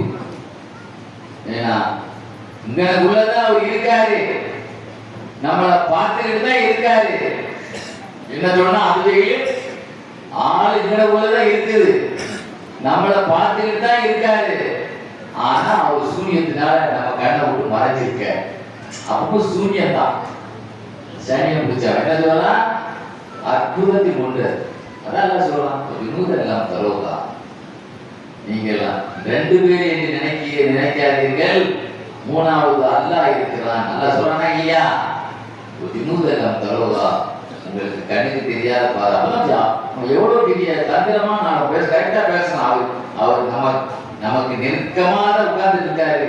ஆனா அவர் நம்மளை பார்த்துக்கிட்டே இருக்கிறார் அப்படின்னு சொன்னா, நம்மளை பார்த்துக்கிட்டே இருக்கிறாரு. ஆனா நம்ம கண்ணை விட்டு மறைஞ்சிருக்கார் அப்படின்னு சொல்றோம். அருமையானவர்களே, இன்றும் கிதாபுல எழுதுவாங்க, நீங்க மக்காவுக்கு போனா புறாக்கள் நம்ம மேல வந்து உட்கார்றத பார்க்கலாம். ஏகப்பட்ட புறாக்கள் இருக்கலாம். இந்த புறாக்கள் எல்லாம் பெருமானார் ஸல்லல்லாஹு அலைஹி வஸல்லம் அந்த புறாவினுடைய மேல கை வச்சு துவா செய்தாங்களாம். அந்த பழக்கத்தினால் அங்கிருந்து அது கிளம்பி மக்காவுக்கு வந்தது. அந்த சந்ததி தான் இன்னைக்கு வரைக்கும் 1500 வருஷமா இருக்குதுன்னு சொல்லுவோம் சூரத்துல் கஹ்ஃப்ல. இதனுடைய சந்ததி அந்த 2 புறா தான் 1500 வருஷமா ரசூலுல்லாஹ்வுக்கு எப்படி பரம்பரைக்கு ரசூலுல்லாஹ்வுடைய பரம்பரை இன்னைக்கு இருக்குதோ, ரசூலுல்லாஹ் தொட்டு ஆசீர்வதித்த அந்த பறவையின் பரம்பரையும் இன்றும் இருக்கிறது. ஒன்று இல்லை, ஆயிரக்கணக்கான பறவை இருக்கிறது. ரசூலுல்லாஹ் கையால் தடவி ஆசீர்வாதம் பண்ண காரணத்தினால. நல்ல விளைஞ்சுங்க. சிலந்தி இருக்கிற சிலந்திக்கு அதை பத்தி நீங்க கிதாபுல எழுதிப்பாங்க. உயிரினங்களினுடைய இதை பத்தி எழுதிக்கும் போது சிலந்திக்கு ஒரு நல்ல கருத்தை எழுதிக்க மாட்டார். சிலந்தி என்பது ஷைத்தான் அப்படின்னு எழுதிப்பான். சிலந்தி என்பது அது ஒரு ஷைத்தான். சிலந்தியை பார்த்தால் கொன்று விடுங்கள். அது ஒரு கிழவனா இருந்ததை சிலந்தியாக உருமாற்றப்பட்டிருக்கிறது. என்னது? சிலந்தி என்பது அசல ஒரு முதியவரை எந்த உருவத்துல பாவம் செய்யறதுனால எந்த உருவத்துல மாற்றப்பட்டிருக்கிறது? சிலந்தி உருவத்தில் மாற்றப்பட்டிருக்கிறது. அதே மாதிரி அலிகளில் சொல்லுவாங்க, சிலந்தி அது வீட்டில இருந்து நீங்க வாழ்வெல்லாம் தூத்து அதை கிளீன் பண்ணிருங்க, அது வறுமையை ஏற்படுத்தும். வீட்டை இருந்தால் வறுமையை ஏற்படுத்தும். இப்படிலாம் அந்த சிலந்தியை பற்றி ஒரு மைனஸாகவே எழுதப்பட்டிருந்தது. என்று இந்த சிலந்தி ரசூலுல்லாஹ்வுக்கு வலை பின்னியதோ அந்த சிலந்திக்கு ஜாதகத்தை அல்லாஹ் மாற்றிட்டான். மைனஸா இருந்ததை அல்லாஹ் பிளஸ் ஆக்கிட்டான். அன்னையில இருந்து ரசூலுல்லாஹ் சொன்னாங்களாம், இனிமேல் யாரும் சிலந்தியை கொள்ளாதீர்கள். எப்பொழுது சிலந்தி ரசூலுல்லாஹ்வுக்கு வலை பின்னி பாதுகாப்பு கொடுத்து பிரியத்தை வெளிப்படுத்தியதோ அன்னையில இருந்து நீங்க என்ன செய்யாதீங்க. அப்பதான் உத்தரவு போட்டாங்களாம், இனிமேல் நீங்க என்ன செய்யக்கூடாது, சிலந்தியை கொள்ளக்கூடாது. அபூபக்கர் சித்திக் ரலியல்லாஹு அன்ஹு சொல்வாங்க, அன்னையில இருந்து ரசூலுல்லாஹ் எப்போ சிலந்தி பின்னி வலை பின்னி பாதுகாத்ததோ, ரசூலுல்லாஹ்வுடைய பிரியத்தை பெற்றதோ, லா அஸாலு உஹிப்புல் அன்கபூத முந்து அஹப்பா ரசூலுல்லாஹி ஸல்லல்லாஹு அலைஹி வஸல்லம். அன்னையில இருந்துதான் நான் சிலந்திய வெறித்தனமா பிரிய கொள்ளக்கூடியவனாக ஆகிவிட்டேன். ஸல்லல்லாஹு அலைஹி வஸல்லம் தேங்க்ஸ் சொன்னான், நன்றி தெரிவிச்சாங்க. யாருக்கு நன்றி தெரிவிச்சாங்க? சிலந்தி வலைக்கு நன்றி தெரிவிச்சாங்க. ஜஸல்லாஹு அன்கபூத அன்னா கைரா. சிலந்திக்கு அல்லாஹ் நம்மை தொட்டும் நற்கூலி வழங்கட்டும். சிலந்திக்கு நம்ம ஒரு ஆளுக்கு ஜஸாக்கெல்லாம் சொல்லுவோமே இல்லையாங்க, அதே மாதிரி ரசூலுல்லாஹ் சொல்றாங்க, ஜஸல்லாஹு அன்னா, நாம் சார்பாக அல்லாஹ் கூலி கொடுக்கட்டும், கைரா, நல்ல கூலியை சிலந்திக்கு கொடுக்கட்டும். இன்னஹா நஸஜத் அலைய வாலைக்க யா அபூபக்கர், அபூபக்கரே உமக்கும் என் மீதும் உன் மீதும் அது வலை பின்னியது, அதற்காக அல்லாஹ் சிறப்பான கூலியை அதற்கு கொடுக்கட்டும் என்று ஸல்லல்லாஹு அலைஹி வஸல்லம் எப்போ சொன்னார்களோ அன்னையிலிருந்து தான் நான் சிலந்தியை பிரியப்படவே ஆரம்பிச்சேன்னு சொன்னான். இஸ்லாமிய வரலாறு நீங்க பார்த்தீங்கன்னு சொன்னா, இந்த சிலந்தியை செய்தி எழுதும் போதே 4 பேர்களுக்கு இஸ்லாமிய வரலாறு இந்த சிலந்தி வலை பின்னி இருக்கிறது. ஒட்டுமொத்த வரலாறு எடுத்து பார்த்தா இந்த சிலந்தி வலை பின்னி இருப்பது எத்தனை பேருக்கு? குர்ஆன் ஷரீஃப்ல அல்லாஹ் தஆலா சூரத்துல் பக்கராவுல வகத்தல தாவூத் ஜாலூத், தாவூத் அலைஹிஸ்ஸலாம் தன்னுடைய வாலிபத்தில் இருக்கும்போது ராணுவத்தில் இருந்தார். தாவூத் அலைஹிஸ்ஸலாம் 20 வயசு நபியா வருவதற்கு முந்தி அவர் ஒரு ராணுவ வீரர். அவர் யாருங்க? தாவூத் அலைஹிஸ்ஸலாம் ராணுவ வீரரா இருந்தார். அப்பொழுது ஜாலூத் என்னும் அந்த காலத்து சர்வாதிகார மன்னனை தாவூத் அலைஹிஸ்ஸலாம் வெட்டினார்கள் என்று அல்லாஹ் சொல்லி காட்டுறான். அவன் தலையை எடுத்த பிறகு அவருடைய ஆட்கள் தேடி வந்தாங்க. இவங்க ஒரு மலையில தாவூத் அலைஹிஸ்ஸலாம் ஒளிந்திருந்தார். அப்போ சிலந்தி வலை பின்னிச்சு. ரசூலா சவுர் கோயில் ஒளிஞ்ச மாதிரி தாவூத் அலைஹிஸ்ஸலாம் ஒளிந்திருந்தாங்க. அப்போ சிலந்தி வலை பின்னிச்சு. இது ஒரு தடவை. இரண்டாவது எப்பவும் சொன்னா, ரசூலுல்லாஹி ஸல்லல்லாஹு அலைஹி வஸல்லத்தினுடைய பேரப்புள்ள ஹுசைன் ரலியல்லாஹு அன்ஹு, அவங்க மகன் யாரு? ஸைனுல் ஆபிதீன் ரலியல்லாஹு அன்ஹு. அவங்க மகன் யாருன்னா ஸைனுல் ஆபிதீன் ரலியல்லாஹு, அதாவது ஹுசைன் ரலியல்லாஹுடைய மகனுக்கு மகன். ஹுசைனுக்கு பேர் ஸெயித். இந்த ஸெயித் அவர்கள் பேர்ல ஒரு ஆன்மீக கூட்டம் செயல்பட்டது. பையத்து வாங்கிட்டு ஒரு ஆன்மீக கூட்டம். அந்த கூட்டத்துக்கும் அரசாங்கத்துக்கும் தகராறு ஏற்பட்டது. யாருக்குங்க? ரசூலுல்லாஹ்வுடைய பேரப்பிள்ளைக்கு பேரப்பிள்ளை வளர்ந்தவங்களுக்கு, பேரப்பிள்ளையினுடைய கொள்ளு பேரனுக்கு பேரப்பிள்ளை வளர்ந்தவங்களுக்கு. ரசூலுல்லாஹ்வுக்கு ஹுசைன் இல்லாம பேரப்பிள்ளை. இது கொள்ளு பேரன் தானே ஜெயலாமதி. அவங்களுக்கு மகன் தான் ஸெயித். அவர் இந்த ஆன்மீக கூட்டத்துக்கு தலைமையா இருந்து பையத்து கொடுத்துட்டு இருந்த இந்த ஸெயித் ரலியல்லாஹு தூக்கில போட்டான் அந்த அரசாங்கம். 4 வருஷம் நிர்வாணமா தூக்கில போட்டான். ஹிஜ்ரி 121ல நிர்வாணமாக தூக்கில போட்டான். 4 வருடம் அந்த ஜனாதிபதி யூசுப் இப்னு இம்ரான் அப்படிங்கிற உமையாக்களினுடைய ஒரு ஜனாதிபதி தான் தூக்கில போட்டான். 4 வருஷம் நிர்வாணமா போட்டுதான். சிலந்தி வந்து அந்த மறைவாக அந்த மர்மஸ்தானத்தை அப்படி சிலந்தி வலை பிடிச்சு ரசூலுல்லாஹ்வுடைய சாதாத்துமார்கள் எல்லாம் அதுக்கும் வலை பிடியதுன்னு எழுதியிருப்பான். அதே போல ஸல்லல்லாஹு அலைஹி வஸல்லத்துக்கும் வலை பிடி. மொத்தம் இஸ்லாமிய வரலாறுல ஏன்னா இன்னொரு ஆள், ஒரு சஹாபி ரசூல் ஸல்லல்லாஹு அலைஹி வஸல்லம் ஒரு நாள் சொன்னாங்க,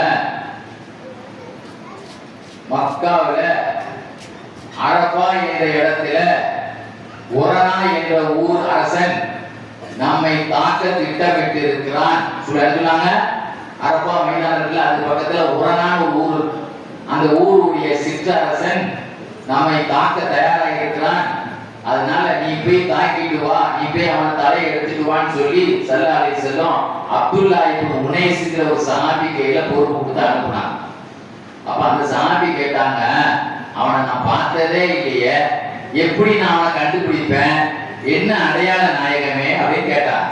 ரசூலுல்லாஹ் சொன்னாங்க, நீ அங்க போய் அவனை பார்த்த உடனே உன் உடம்புடைய முடியெல்லாம் சிரித்துரும், உன் உடம்புல உள்ள முடியெல்லாம் எஞ்சி நின்று பயத்தில், அவனை பார்த்த உடனே உனக்கு பயம் வந்துடும்.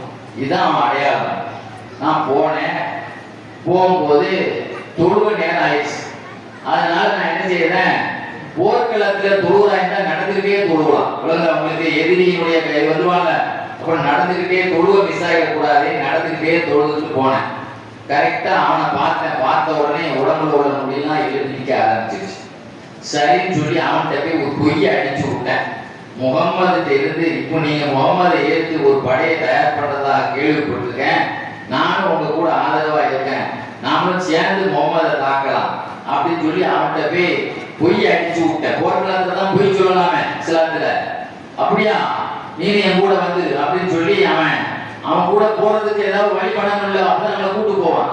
அவன் நல்ல நம்ம பக்கத்துல நெருக்கமா இருக்கிறத பார்த்த உடனே ஒரே தலை ஒதுவும் கிடாத்த மாதிரி தலையை அடிச்சுட்டான். அவன் பொஞ்சாயத்து மாரெல்லாம் அவன் மேல ஊந்து கிடந்து அழுதாங்க. நான் ஓடி வந்துட்டேன். சூழ்நிலை என்னை பார்த்த உடனே சொன்னாங்க, முகம் வெற்றி பெற்று விட்டது, முகம் வெற்றி பெற்று விட்டதுன்னு சொன்னாங்க. என்னை பார்த்து சபாஷ் சூப்பரா வேலை முடிச்சிட்டியப்பா அப்படின்னு சொல்லி ரசூல்லா கொஞ்சம் வீட்டுக்குள்ள போய் ஒரு அசா கம்ப கையில தூக்கிட்டு வந்தாங்க. ரசூல்லா ஊனிட்டு இருப்பாங்களா என்னங்க கைத்தடி, அந்த கைத்தடி. அப்ப அவர் வரும்பொழுது தேடி அவன் ஆட்கள் வரும்போது ஒரு இடத்துல போய் ஒளிஞ்சாங்க ஒரு புகையில. அப்பவும் சிலந்தி வலை பின்னியது. அதுக்கு தான் சொல்ல வந்தேன், இந்த செய்தி எதுக்கு சொல்ல வந்தேன்? சிலந்தி வலை பின்னியது ரசூல்லா இந்த சஹாபி அனுப்பி வச்சாங்களா இல்லையா? ஒரணா ஊர் அரசன், ஆனா அவன் பேரு ஹாலித்னு அவன் பேரு, ஹுதலி, அகமது ஹுதலின்னு அவன் பேர். அவனுடைய தலையெடுக்கும் போது அவனுடைய படை வீரர்கள் தேடி வரும் பொழுது ஒரு புகையில் ஒளிந்த பொழுது ஒரு சிலந்தி வலை பின்னியதுங்கிறது 4 பேருக்கு இஸ்லாமிய வரலாறு சிலந்தி வலை பின்னியது. அப்பதான் ரசூல்லா கையில கப்பை கொடுத்தாங்க. சொன்னாங்க, இந்த கம்பை வாங்கிட்டு வெளியே வந்தாங்க. சஹாபாக்கள் கேட்டாங்க, இந்த கம்பை எதுக்கு உங்களுக்கு தந்தாங்க? ரசூல்லா தந்தாங்க, வாங்கிட்டு வந்திருக்கேன். எதுக்குன்னு கேளுங்க. போய் கம்பை கொடுத்தவொடனே வாங்கிட்டு வந்திருக்க, இந்த கம்பை எதுக்கு தந்தீங்கன்னு கேளுங்க. ரசூல்லாட்ட போய் கேட்கும்போது சொன்னாங்க, எப்பா சொர்க்கத்துல நீ இதை ஊனி கொண்டிருப்பாய். சொர்க்கத்துல கம்பு ஊனி நடக்கிறவங்க ரொம்ப கம்மி. சில பெரிய ஜமீன்தார் வீடுகள்லாம் பாருங்க, அந்த காலத்துல ஜமீன்தார்லாம் கையில ஒரு கம்போடு தான் வரும். பார்த்திருக்கீங்களா? பெரிய பெரிய அரண்மனையில ஜமீன்தார்கள் பாருங்க, ஜமீன்தார் சொன்னாலே கையில ஒரு பெரிய குச்சியோடு தான் பெரிய பந்தா வருவார். பார்த்திருக்கீங்களா? அது மாதிரி சொர்க்கத்துல பந்தா பண்றவங்களுக்கு இந்த கம்பு ஒண்ணு உண்டு. நாளைக்கு உனக்கும் எனக்கும் சந்திப்பு ஏற்படும், இந்த கம்பு தான் ஒரு அடையாளம்னு சொல்ல சொன்னான். சொன்னாங்க, இதுதான் சொர்க்கத்திலே இந்த கம்பை கொண்டு ஊனி கொண்டு இருப்பாய். அதுல ஊனி இருப்பவர்கள் ரொம்ப சொற்ப பேருக்கு தான் அந்த சான்ஸ் கிடைக்கும். உனக்கு நாளைக்கு சந்திக்கும் போது இதுதான் உனக்கும் எனக்கும் அடையாளம் சொன்னாங்க சொல்லாச்சு. அதனாலதான் அந்த சஹாபி ஒபாத்தா வரைக்கும் அந்த கம்பை ஒரு வாளோடு ஜாயின் பண்ணி போக செய்வாங்க. ஒபாத்தா போது தன்னுடைய ஜனாசாவுடைய கபன் துணிகளை குலா பகுதியை வச்சு அந்த அவர்களை கபன் பொதியப்பட்டது என்பது வரலாறு. எதுக்கு சொல்றேன்னா, ரசூலுல்லாஹி ஸல்லல்லாஹு அலைஹி வஸல்லம் அவர்களுக்கு சிலந்தி வலை பின்னியதுங்கிறது அந்த குகையிலே நடந்த ஒரு அதிசயம். இன்னொரு அதிசயம் என்ன தெரியுமா? அந்த சமயத்தில் அபூபக்கர் சித்திக் ரலியல்லாஹு அன்ஹுக்கு கடுமையான தாகம் ஏற்பட்டது. உள்ள இருக்கும்போது நடந்துலாக போயிருக்காங்க, நடந்தாலே தண்ணி தாகம் ஏற்பட்டுள்ளாங்க. உடனே ஸல்லல்லாஹு சொன்னாங்களாம், இந்த குகையினுடைய ஆரம்பத்துக்கு செல், அங்கு ஒரு தண்ணீர் இருக்கும் அப்படின்னு சொன்னான். குகையினுடைய அந்த ஆரம்பத்துக்கு போன உடனே அவர் ஊற்று மாதிரி தண்ணி இருக்குது. அந்த தண்ணீர் தேனை விட இனிப்பாக, பாலை விட வெள்ளையாக, கஸ்தூரியை விட மனமாக இருந்தது. சொன்னாங்க, இன்னல்லாஹ அமரல் மலக்கல் முவக்கல பி அன்ஹாரில் ஜன்னா ஐயசரிக்க நகரன். கதை சொல்லிடுவான்னு சொல்லி தான் அரபியே படிக்கிறேன். நம்மளை கதை சொல்லிடுவான்னு தான் சொல்லிடக்கூடாதுன்னு சொல்லி தான் இந்த அரபி வாசகத்தையே படிக்கிறாங்க. இன்னல்லாக நிச்சயமாக அல்லாஹு தஆலா அமரல் மலக்கல் முவக்கல, அல்லாஹு தஆலா ஒரு வானவருக்கு பொறுப்பு போட்டுருக்கான். பொறுப்பு அளவு அல்லாஹ்வால் பொறுப்பு சாட்டப்பட்ட ஒரு வானவருக்கு உத்தரவு போட்டான். அன்ஹாரில் ஜன்னா யஸரக நகரன், சொர்க்கத்தினுடைய நதியில ஜன்னத்துல் ஃபிர்தௌஸ் நதியை நின்று அங்க இருந்து இந்த மலைக்கு கனெக்ஷன் கொடுக்கிறது. எங்க இருந்து எங்க கனெக்ஷன் கொடுக்கிறதுக்கு? சொர்க்கத்தினுடைய அந்த நதிகள்ல ஜன்னத்துல் ஃபிர்தௌஸில் உள்ள நதியில் இருந்து இந்த குகையினுடைய அந்த ஆரம்ப பகுதிக்கு லைன் கொடுக்கிறதுக்கு அல்லாஹ் கொடுத்தா நம்ம மனுஷனால தான் கொடுக்க முடியாது. அல்லாஹ் எப்படி கொடுக்கலாம்? வானத்துல இருந்து மழை வரலையா? வானத்திலிருந்து மழை வரதாங்க செய்யுது. வானத்துக்கு மழை வந்து தரையில தான் வருது. அதே வானத்து சொர்க்கத்திலிருந்து மழை வரலாம் அல்லவா? மூசா அலைஹிஸ்ஸலாம் சமுதாயத்துக்கு மண்ணு செல்வா உணவு வரலையா? நம்ம வானத்துல ஹோட்டலா இருக்கு, வானத்துல ஹோட்டலா இருக்கு, எல்லாத்துக்கும் பார்சல் சாப்பாடு பார்சல் வந்துச்சு. எங்கேயில வந்துச்சு? எல்லாம் கொடுத்தானே இல்லையா? சொர்க்கத்துக்கு உணவு கொடுத்தானே இல்லையா? அப்ப அந்த மேல இருந்து கீழே மழை தண்ணியை தரப்படுது. அங்கிருந்து ஒரு கண்ணுக்கு தெரியாத ஒரு கனெக்ஷன் மூலமாக அந்த தண்ணியை அருமையான ஒரு ஜூஸ், பாலை விட தேனை அது ஜூஸ் தானே. அது நீங்க குளிர் ஆகி வெயில் ஆயிட்டுனா ஜூஸ் கடையில தான் கூட்டம் அதிகமா இருக்கு. தண்ணியை குடிக்கிறதோட ஜூஸை தான் குடிச்சிட்டு இருக்கோம். கிட்டத்தட்ட ஒரு ஜூஸ், அருமையான ஒரு ஜூஸ் அல்லாஹ் கொடுத்தான். உடனே அபூபக்கர் சித்திக் நாயகம் சொன்னாங்களா, யார சொல்லலாம், அந்த இடத்துல எனக்கு இவ்வளவு மரியாதையா, வெளியே இந்த ஆதியில் மன்சிலா, அல்லாஹ்விடத்துல எனக்கு இவ்வளவு பெரிய அந்தஸ்து அல்லாஹ் தந்திருக்கிறான். அல்லாஹ் யார சொல்லலாம், ஆமா இதை விடவும் சிறப்பு உண்டு.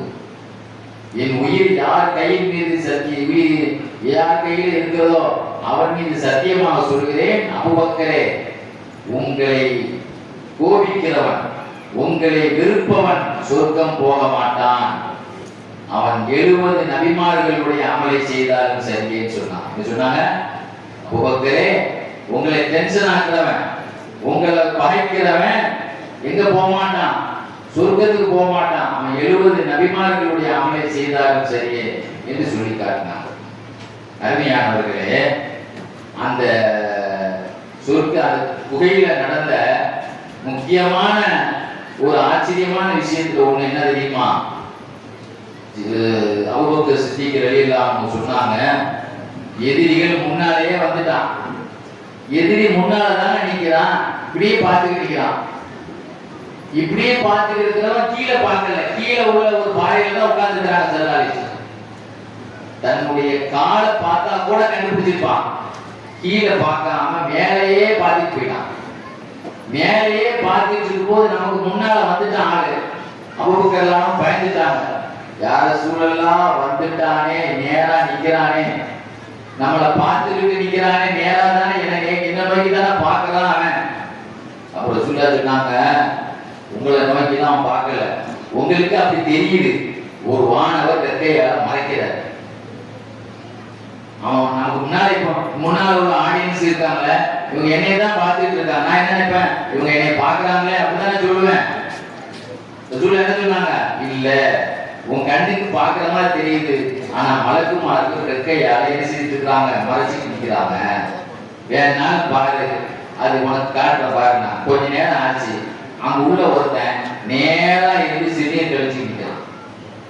பாத்தியா, உன்னைய பார்த்தா எவனாவது தன் மர்மஸ்தானத்தை காட்டிட்டு நம்ம நோக்கி ஒரு சிறிய கழிப்பானா? நமக்கு என்ன நேரா நம்ம பார்த்து ஒண்ணுக்கு இருக்கிறான். அவனுக்கு முன்னால இருந்தா எப்படிங்க ஒண்ணுக்கு இருப்பான் பாரு. அவன் ஒண்ணுக்கு இருக்கான்னு நம்மளை நோக்கி எவனாவது மர்மஸ்தானத்தை நம்மளால காட்டி நிற்பான். ஆள் நிற்கிறது ஒதுக்கில இருப்பான். அப்ப இதுவே தெரியல, நம்ம வானவர்கள் தான் என்ன செய்யறாங்க, நம்மளை பார்க்க விடாம மறைச்சிட்டு நிற்கிறாங்க அப்படின்னு சொல்லி என்ன செய்யறாங்க, ஸல்லல்லாஹு அலைஹி வஸல்லம் சொல்லிட்டாங்க. ஆக அந்த குகையில ஏகப்பட்ட அதிசயங்கள் நடந்தது இந்த ஹிஜ்ரத்துடைய விஷயத்துல. அருமையானவர்களே, இன்னொரு செய்தி எழுதிப்பாங்க பாருங்க, அதுதான் ரொம்ப புல்லரிக்கக்கூடிய விஷயம். பக்கத்துல ஏற்றி கட்டிக்கிறாங்க, சொல்றாங்க, யார சொல்லலாம், அவன் நம்மளை பிடிக்க போறான், கைது பண்ண போறான், க்ளோஸ் பண்ண போறான், பார்த்துட்டான்னு சொல்லும் போது சொன்னாங்களா, ஒன்னும் கவலைப்படாத, இந்த பக்கம் வந்தா இந்த பக்கம் வழி இருக்குன்னாங்க. இந்த குகையினுடைய ஏத்த சைடு நமக்கு தப்பி ஓடுறதுக்கு வழி இருக்கு. அங்க பார்த்தா அந்த நேரம் பார்க்க கிதாபுல செய்தி எழுதியிருக்காரு, இப்னு கஸீர் இமாம் எழுதியிருக்காரு. இந்த சம்பவம் கதை மாதிரி நினைக்காதீங்க, செய்தி கேட்டாலே கதை மாதிரி உங்களுக்கு தெரியும். பார், ஏத்த சைடு பார் அப்படின்னாங்க ஸல்லல்லாஹு அலைஹி வஸல்லம். ஒரு பேச்சுக்கு வந்துட்டானே வை, ஏத்த சைடு பார் அப்படின்னாங்க. ஏத்த சைடு பார்த்தா அந்த குகைக்கு பக்கத்துல ஒரு ஓட்டை மாதிரி தெரிஞ்சுதான், கதவு இல்லாம போட்டுதான் எப்படி இருக்கும். அதுக்கு பக்கத்துல கடல் இருந்துச்சான். கடல் அங்க இழுத்து கொண்டு வரப்பட்டது. அங்க ரெடியாக ஒரு கப்பல் அதுல கெட்டப்பட்டு இருந்துச்சா, ரெடியா தப்பி ஓடுறது. புரியுதாங்க, சொல்ல எடுத்துறாங்க, பார் அங்கே பார் அப்படிங்களா. அங்கே பார்த்தா என்ன இருக்கு, எங்கோ இருக்கக்கூடிய கடல் அந்த சவுர் குகையின் பக்கம் இழுத்து வரப்பட்டு இணைக்கப்பட்டு இருக்கிறது. ரெடியாக கப்பல் நிற்கிறது. கப்பலுக்கு ரெடியா அந்த கப்பலை சுற்றி அந்த குகையில கெட்டப்பட்டிருக்கு. தப்பி ஓடுறதுக்கு அல்லாஹ் அந்த உனக்கு இந்த சான்ஸ் இருக்கு, அந்த சான்ஸ் இருக்கு, நீ கண்டிப்பா மாட்டேன்னா. அருமையானவர்களே, இத நான் சொல்லல, கிதாபிலே சொல்றேன். இன் ஃபரஜ மினல் ஜானிபில் உக்ரா, இன்னொரு பகுதி ஓட்டை இருந்தது. ஒய்தல் பரவுகல் இத்தஸலபி, அங்கு கடல் சேர்ந்து இருந்தது. ஒ சஃபீனத்துஹு மஸ்தூதத்துன், கப்பல் கெட்டப்பட்டிருந்தது. இல்லா ஜானிபி, புகையோடு சேர்த்து கப்பல் கெட்டப்பட்டிருக்கு. அப்ப அந்த பக்கம் போனா கடல்ல தப்பியோடி கப்பல் ரெடியா இருக்கு, அவன் வந்து பிடிக்கவே முடியாது. இதெல்லாம் நீங்க வாழ்நாள நீங்க கேள்விப்பட்டிருக்க மாட்டீங்க. நானே இப்பதான் கேள்விப்பட்டேன் போன வருஷம். அவ்வளவு விஷயங்கள் இருக்குங்க கிதாப்ல. அருமையானவர்களே, இந்த மாதிரி அதிசயங்கள் சொல்லிக்கிட்டே போகலாம். ஆக நம்ம இதுவரைக்கும் பார்த்த விஷயம் எல்லாம் ரசூலுல்லாஹ்வுடைய மதீனா பயணத்தில் நடந்த சவுர் குகையிலே நடந்த அதிசயங்கள் தான் பார்த்தோம். இப்ப அடுத்து என்னன்னா, மதீனாவுக்கு சஹாபாக்கள் வரும் பொழுது அல்லாஹ் ஒவ்வொருத்தருக்கும் ஒவ்வொரு வகையான ஹெல்ப் பண்ணாங்க. அல்லாஹ்வே டைரக்டா வானத்திலிருந்தே ஹெல்ப் பண்ணாங்க. யாருக்கு? சஹாபாக்கள் வரும்போது அல்லாஹ்வுடைய ஹெல்ப் இருந்தது. எப்படி இருந்தது தெரியுமா? அதுல ரசூலுல்லாஹ்வுடைய வளர்ப்பு தாய உம்மு ஐமன் நாயகி ஹிஜ்ரத் வந்தாங்க. சொல்வாங்க, முன்சரி என்ற இடத்திலே நான் தங்கியிருந்தேன், நோன்பு வச்சிருந்தேன், தாகமா இருந்தது, அசந்து போய் ஒரு இடத்துல படுத்திருந்த, தண்ணி கூட இல்லை. திடீர்னு முடிச்சு பார்க்கிறேன், வானத்திலிருந்து ஒரு வாளி, வெள்ளை கயிறு வானத்திலிருந்து. இதை நீங்க அதிசயமா பார்க்க கூடாது. மூசா அலைஹிஸ்ஸலாத்துக்கு அல்வா வந்தது, மண்ணு செல்வா வந்தது மட்டும் நம்புறோம்லங்க. அவனா எல்லாரும் எவ்வளவு தப்பு செய்யறவங்க, அவனா எவ்வளவு எல்லா மூசாவுக்கு இடைஞ்சல் பண்ணாங்க. அவங்களுக்காக கொடுத்தானே இல்லையா? ரசூலுல்லாஹி ஸல்லல்லாஹு அலைஹி வஸல்லம் யாருக்கு அவங்களுக்கு கொடுத்தது ஆச்சரியமா நம்ம பார்க்க தேவையில்லை. பைஹகி இமாம் தன்னுடைய கிதாபில் எழுதியிருப்பாங்க, பல இடத்துல இந்த சம்பவம் இருக்கு. முடிச்சு பார்க்கறாங்க, ஒரு வாளி நெஞ்சி பக்கத்துல தொங்குது, வெள்ளை கயிறு. குடிச்சாங்க, தண்ணி குடிச்சாங்க. சொல்லுவாங்க, அந்த தண்ணியை நான் குடிச்ச பிறகு வாழ்நாள்ல எனக்கு தாகம் வந்ததே கிடையாது. தாகம் வரணும் என்பதற்காகவே நான் கோடை காலத்துல நோம்பு வச்சுக்கிட்டு நான் உச்சி வெயிலில் நடமாடுவேன், சுத்துவேன். அப்படின்னு எனக்கு தாகம் வரல. அப்படி ஒரு வாக்கியம் எனக்கு அந்த ஹிஜ்ரத் பயணத்தினுடைய அல்லாஹ் எனக்கு உபசரிச்சான்னு சொல்லுவான். இதே மாதிரி இன்னொரு பெண்மணி உம்மு ஷரீக் நாயகி மதீனா, அதாவது ஹிஜ்ரத் பயணம் கிளம்புறாங்க, கூட சப்போர்ட்டுக்கு ஆள் இல்லை. யாராவது கூட வந்தா ஒரு ஆம்பளை துணை இருந்தா கூட போகலான்னு நினைச்சு ஒரு யூதர்கிட்ட போய் கேட்டாங்க, நான் மதீனாவுக்கு போறேன், உன்னையும் கூப்பிட்டு போறேன்னு சொன்னாங்க. திடீர்னு வெளிநாட்டுக்கு சில பேர் போகும்போது யாராவது கூட போனா நம்ம சப்போர்ட்டுக்கு நம்ம குடும்ப பிள்ளைங்க அனுப்பி வைப்பாங்க, விட்டுருங்கன்னு சொல்லி சொல்லுவோம்ல. நீங்க ஒரு ஆளுக்கு அன்னைக்கு பக்கத்து ஊர்ல ஒரு பிளேட் இருக்கு, நீங்களும் அதே மாதிரி மனிதாபிமான முறையில ஒருத்தன் கூப்பிட்டு போறான். அவன் வடுவா என்ன சொல்லிட்டான், அவன் துரோகம் பண்றதுக்காக, உம்மு ஷரீக் தண்ணி எல்லாம் எடுத்துட்டு வராத, நான் தண்ணி வச்சிருக்கேன், நம்ம யூஸ் பண்ணிக்கலாம், அட்ஜஸ்ட் பண்ணிக்கலாம்ட்டான். நடு காட்டுல போகும்போது ரொம்ப டயர்ட் ஆகி, ஏமா எனக்கு தண்ணி தாங்க குடிக்கும் அப்படின்னு சொல்லும்போது அவன் விஷமத்தனத்தை காட்ட ஆரம்பிச்சிட்டான். தண்ணியா? ஒத்த சொட்டு தண்ணி தர முடியாது. எப்படி பிளாக்மெயில் பண்ணா பாருங்க. அதனாலதான் யூதர்களை நம்பாதீர்கள் என்று சொல்ல இருக்கலாம். எந்த நேரத்துல கால வரும் பாருங்க. நீங்க இஸ்லாமிய நாடுல அடிச்சுட்டானா இல்லையா? எதுக்கு பாருங்க, யூதர்கள் தண்ணி எடுத்துட்டு வா அப்படின்னு சொல்லிட்டு ஒரு சொட்டு கூட தண்ணி தர மாட்டேன். அப்படி தரணும்னா நீ ரசூலுல்லாஹ்வுடைய அந்த மார்க்கத்தை விட்டு வரணும், நீ என்னுடைய யூத கொள்கைக்கு வரணும், நீ மதம் மாறி யூத பெண்ணா மாறணும்னா சொன்னாங்க. என் உசுரே போனாலும் பரவாயில்லை, நீ தண்ணி தராத பரவாயில்லை, என் கண்மணி நாயகத்தை நான் தண்ணிக்காக விற்க மாட்டேன்டா. என்ன சொன்னாங்க? நீ தரவே வேண்டாம்டா, அப்படியே நான் சேர்த்தாலும் பரவாயில்லைன்னு சொல்லி என்ன செய்தாங்க, அப்படியே தூக்கிட்டாங்க. பார்க்குறாங்க, திடீர்னு இவங்களுக்கும் இதே மாதிரி தண்ணி மேலே தெளிக்கப்படுது. முடிச்சு பார்த்தாங்க, தண்ணி மேலே தொங்கி கொண்டிருந்தது. குடித்தார்கள், வாகனத்துக்கு கொடுத்தார்கள். அப்புறம் அவங்க வந்தா தண்ணியா சிந்தி சிந்தி கிடந்துச்சு. என்ன தண்ணியா சிந்தி கிடக்கு? அல்லாஹ் தந்தான், அல்லாஹ் தான் தந்தான் தண்ணி. நக்கலா என்ன கேட்டா, தண்ணியெல்லாம் இருக்க உம்மு ஷரீக் அல்லாஹ் தந்தா உனக்கு, அல்லாஹ் தான் தந்தா எனக்கு தண்ணி. பாருங்க, நீங்க காபத்துள்ளால நீங்க போங்க, நீங்க அஜிலேயே போங்க, திடீர்னு நான் காணா போயிடுவோம். சொந்தக்காரங்க திடீர்னு யாரோ ஒரு ஆளோட ரோடு விடுவார் பாருங்களா. அங்க அல்லாவுடைய அற்புதத்தை நிறைய பார்க்கலாம். காபத்துள்ளால ஒவ்வொரு ஆளும் ஒரு அனுபவத்தில் அச்சில கேளுங்க சொல்லுவாங்க.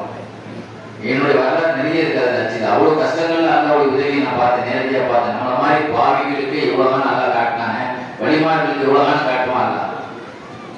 இப்படி ஒரு அதிசயம் உம்மு ஷரீக் நாயகிக்கு நடந்தது.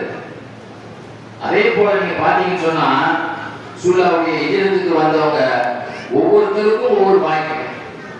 ரசூலுல்லாஹ் மதீனாவுக்கு வந்த உடனே யார் வீட்டுல தங்கினாங்க? ஒவ்வொருத்தரும் எங்க வீட்டுல தங்குங்க எங்க வீட்டுல தங்குங்கன்னு போட்டி போட்டு நின்னாங்க. பணக்கார வீட்டுல தங்கினா ஏழைகள் சொல்லுவாங்க, இவங்க பணக்காரர் தான் ரொம்ப விரும்புறாங்க அப்படின்னு சொல்லுவாங்க. என் ஒட்டகம் யார் வீட்டை தங்குற நிற்கிறதோ அங்கதான் தங்குவான். நாங்க அபு அய்யூப் அன்சாரி ரலியல்லாஹு வீட்டுல தான் ஒட்டகம் வந்து. அதுக்கு ஒரு காரணம் உண்டு. ஏன்னா 1000 வருஷத்துக்கு முந்தி ஒரு மன்னர் வந்தார் மக்காவுக்கு. அவர் பேரு துப்பவுல் ஹிம்யர்னு ஒரு மன்னர் வந்தார். அந்த மன்னர் எதுக்கு வந்தாருன்னா படையோடு வந்து சண்டை போட வந்தார். மக்காவை தாக்குறதுக்காக வந்தார்.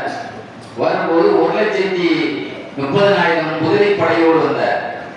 1,17,000 தரைப்படையோடு வந்தார். மக்காவை வந்து தாக்க வந்தார். மக்காவாசிகள் அவர்களுக்கு மரியாதை கொடுக்கல, வரவேற்பு கொடுக்கல. உடனே அவங்களை அடிக்கணும் திட்டப்போட, காபாவை இடிக்கணும் திட்டப்போட. நைட்டு படுக்கும்போது என்ன நினைக்கிறாரு? காபாவை இடிச்சிடணும் அப்படின்னு. கூட 400 ஞானிகளை கூட்டுவது, ஆன்மீக துறவிகள் 400 துறவிகளையும் கூட கூட்டுவது இல்லை. காலையில முடிச்சு பார்க்கிறாரு, காதிலையும் மூக்கிலையும் இருந்து சீழ்ச்சாலம் வழி நாத்தம். அவரு காபாவை இடிக்கணும்னு நினைச்சு படுத்தாங்க. அல்லாஹ் உடனே ஒரு சோதனை இறக்கினார். உடனே அந்த துறவிகளை கூப்பிட்டு சொன்னாரு, இதுக்கு வைத்தியம் பண்ணுங்க. அவங்க சொன்னாங்க, பூமியில உள்ள வியாதிக்கு தான் நாங்க வைத்தியம் பண்ணுவோம், வானத்திலிருந்து அல்லாஹ் தண்டனையா இருக்கிற வியாதிக்கு எல்லாம் எங்களால வைத்தியம் பண்ண முடியாது, உங்களுக்கு அல்லாஹ் தந்த தண்டனை அப்படின்ட்டா. அப்புறம் ஒரு துறவி நைட் நேரத்துல சொல்லி விட்டாரு, அரசர் நீங்கள் என்ன மனசுல நினைச்சீர்கள் அந்த எண்ணத்தை நீங்க மாத்தி கொள்ளுங்கள், உங்களுக்கு நாங்க வைத்தியம் பண்றோம்னா. உடனே அவர் மனசுல தௌபா செய்த, இனிமே அந்த காபத்துலாம் இடிக்க மாட்டேன் அப்படின்னு சொல்லி மனசை மாத்திக்கிட்டார். அதுக்கு பிறகு அவருடைய அந்த சுத்தமா அவருடைய நோய் குணமானது. தன்னுடைய பயணத்துல கொண்டு வந்த ஒரு பெரிய பட்டை எடுத்து காபாவுக்கு போத்தினார். அதனாலதான் ஒவ்வொரு மண் கசல் காபா தூப்பாவுள் இங்கே இருப்பாங்க. முதல்ல காபாவுக்கு பட்டு துணி போத்தினது துப்பவுள் நெஞ்சர் தான். 1000 வருஷம் சூழலா பிறப்பதற்கு 1000 வருஷத்துக்கு முன் அங்கிருந்து கிளம்பி அப்படியே போகும்போது, சிரியா போகும்போது வர வழியில மதீனாவுல இறங்கினார். அப்ப துறவிகள் சொன்னாங்க, துறவிகளுக்கு தான் ஞானம் தெரியுமே, ஆன்மீகம் தெரியும்லாங்க, அகப்பார்வை இருக்கும்லாங்க. இந்த மண்ணில தான் இறுதி நபி இங்கதான் குடியேறுவாங்க, இந்த வீட்டுல தான் தங்குவாங்க. அந்த இடம் பிளாட்டா தான் இருந்தது. அந்த இடத்தையும் கரெக்டா காட்டி கொடுத்தார் ஒரு துறை, இந்த இடத்துல தான் தங்குவாங்க. உடனே நாங்களும் இங்கே இருக்க போறோம், அந்த நபியுடைய வரக்கூடிய ஊர்ல நாங்களே இருக்க போறோம். அந்த 400 துறவிகளும் அங்கேயே இருக்கணும்னு ஆசைப்பட்டாங்க. எல்லா நபியர்களுக்கும் எல்லா பேருக்கும் வீடு கட்டினார். ரசூலுல்லாஹ்வுக்கு மட்டும் தனியா ஒரு வீடு கட்டி வச்சார். 400 ஞானிகளுக்கு வீடு கட்டினார். 400 பேருக்கும் கூட வந்த அடிமை பெண்களை விடுதலை செய்து கல்யாணம் முடிச்சு வச்சார். தன்னுடைய நாட்டில இருந்து பணம் அனுப்பிக்கிட்டே இருந்தார். ஒரு கடிதம் அவங்க எழுதினார், ரசூலுல்லாஹ்வுக்கு ஒரு கடிதம் எழுதினார். என்ன எழுதினாரு? நபி அவர்களே, நான் உங்களை பார்க்கணும் ஆவலாக இருக்கிறேன். ஒரு கால் உங்கள் காலத்தில் நான் உங்களை சந்திக்கக்கூடிய ஆசை வாய்ப்பு எனக்கு கிடைத்தால் ரொம்ப சந்தோஷம், நான் ரொம்ப சந்தோஷப்படுவேன். அப்படி நான் உங்களை சந்திக்கிற வாய்ப்பு எனக்கு கிடைக்காவிட்டால் உங்களை கொண்டு ஈமான் கொண்டு ஆரம்ப கால மூமினில் நானும் ஒருவன். என் ஆயுள் அவர்கள் ஆயுள் வரைக்கும் நிலுவையானால் நான் நிச்சயமா அவர்களுக்கு உதவியாக இருப்பேன், என் சிறிய தந்தையின் மகனே என்று ரசூலுல்லாஹ் சொன்னார். என்ன சொன்னாரு? என் சிறிய தந்தையின் மகனே, நான் என் ஆயுள் உங்க ஆயுள் வரைக்கும் நிலுவையானால் உங்களுக்கு ஹெல்ப்பா இருப்பேன் அப்படின்னு சொல்லி அந்த கடிதத்தை எழுதி, அந்த கடிதத்தை இருக்கக்கூடிய அந்த ஞானிகள்கிட்ட கையில கொடுத்தாரு. ரசூலுல்லாஹ் மதீனாவுக்கு வந்த பிறகு அந்த கடிதம் ஒவ்வொரு ஞானியா வாழையடி வாழையா வந்து அபு அய்யூப் அன்சாரி ரலியல்லாஹு அன்ஹு தான் ரசூலுல்லாஹ்வுடைய வீட்டுல அந்த வீட்டுல இருந்தார். ரசூலுல்லாஹ் வீடு கட்டினாங்க, ரசூலுல்லாஹ் தனியா வீடு கட்டினாங்க. அந்த வீட்டுல இருந்தது எந்த ஆலிம்? அபு அய்யூப் அன்சாரி ஆலிம் தான் அந்த வீட்டுல இருந்தார். ரசூலுல்லாஹ் கொண்டு வந்து அந்த லெட்டர் கொடுத்தாங்க. ஸல்லல்லாஹு அலைஹி வஸல்லம் அந்த கடிதத்தை பார்த்துட்டு, நிஅமல் அப்து துப்பவுல் ஹிம்யர், மனுஷன் நல்ல மனிதர், அவர் அடியார்களிலேயே நல்ல மனுஷன் என்று சொன்னார். இன்னொரு விஷயம் தெரியுமா? தப்சீர் எழுதிப்பாங்க, சூரத்து துஃபான் இருக்குல்ல, துஃபான் சூறால துப்போ மன்னரை பத்தி அல்லாஹ் சொல்லி காட்டுவான். அந்த மன்னரை பத்தி எழுதும்போது அது தப்சீர் எழுதிப்பாரு. யமன் நாட்டிலே, அவர் யமன் நாட்டு மன்னர், அவரு ஒரு கபூர் தோண்டப்பட்டதாம். அந்த கபூர்ல 2 பெண்களுடைய ஜனாசா இருந்தது. இந்த 2 பெண்களுடைய ஜனாசா அழியாமல் இருந்தது. லா இலாஹ இல்லல்லாஹ் முஹம்மது ரசூலுல்லாஹ் இந்த ரெண்டு பெண்களும் துப்போ மன்னருடைய மகள்கள் என்று எழுதப்பட்டிருந்தது. பாத்தீங்களா? அந்த ரெண்டு பிள்ளைகளையும் இஸ்லாமிய முறைப்படி கலிமா சொல்லி வளர்த்திருக்கிறாரு. தெரியுதா? எவ்வளவு காலையில வாழ்ந்துருப்பாரு பாருங்க. அந்த ஜனாசா அழியாமலேயே இருந்ததுங்கிறதே கிதாபில் எழுதி போறாங்க. ஆக பெருமானாரின் காதலராக வாழ்ந்தவர் இந்த அபூ அய்யூப் அன்சாரி ரலியல்லாஹு அந்த வாரிசு வந்தவர் தான் அந்த அபூ அய்யூப் அன்சாரி. நான் ஒரு ஞானிகளுடைய வாரிசு. எதுக்கு சொல்றேன்னா, பெருமானார் ஸல்லல்லாஹு அலைஹி வஸல்லம் அபூ அய்யூப் அன்சாரி ரலியல்லாஹு வீட்டுல தங்கினதுக்கு இந்த வரலாற்று பின்னணி தான் காரணம் என்பதை நாம் புரிந்து கொள்ள வேண்டும். இந்த அபூ அய்யூப் அன்சாரி ரலியல்லாஹு ரசூலுல்லாஹ்வுக்கு வீடு கட்ட வரைக்கும் 3 மாசம் சாப்பாடு கொடுத்தது அவங்க தான். ரசூலுல்லாஹ்வுக்கு சாப்பாடு எங்க இருந்தா வரும்? அபூ அய்யூப் அன்சாரி. அவங்க மாடி வச்சு கட்டியிருந்தாங்க வீட. அவங்க சொல்லிட்டாங்க, ரசூலுல்லாஹ் சொன்னாங்க, நான் கீழே இருந்துக்கிறேன், நீங்க மேல இருந்துக்கங்க. என்னைய பாக்குறதுக்கு ஆட்கள் எல்லாம் கீழே தான் வருவாங்க, மேல வர்றது சிரமம், நான் கீழே இருந்துக்கிறேன். கீழே இருந்துட்டாங்க. செல்லாரி மாடியிலே யார் இருந்தா? அபூ அய்யூப் அன்சாரி ரலியல்லாஹு அவரும் அவருடைய மனைவி உம்மு அய்யூபும் உட்கார்ந்தாங்க.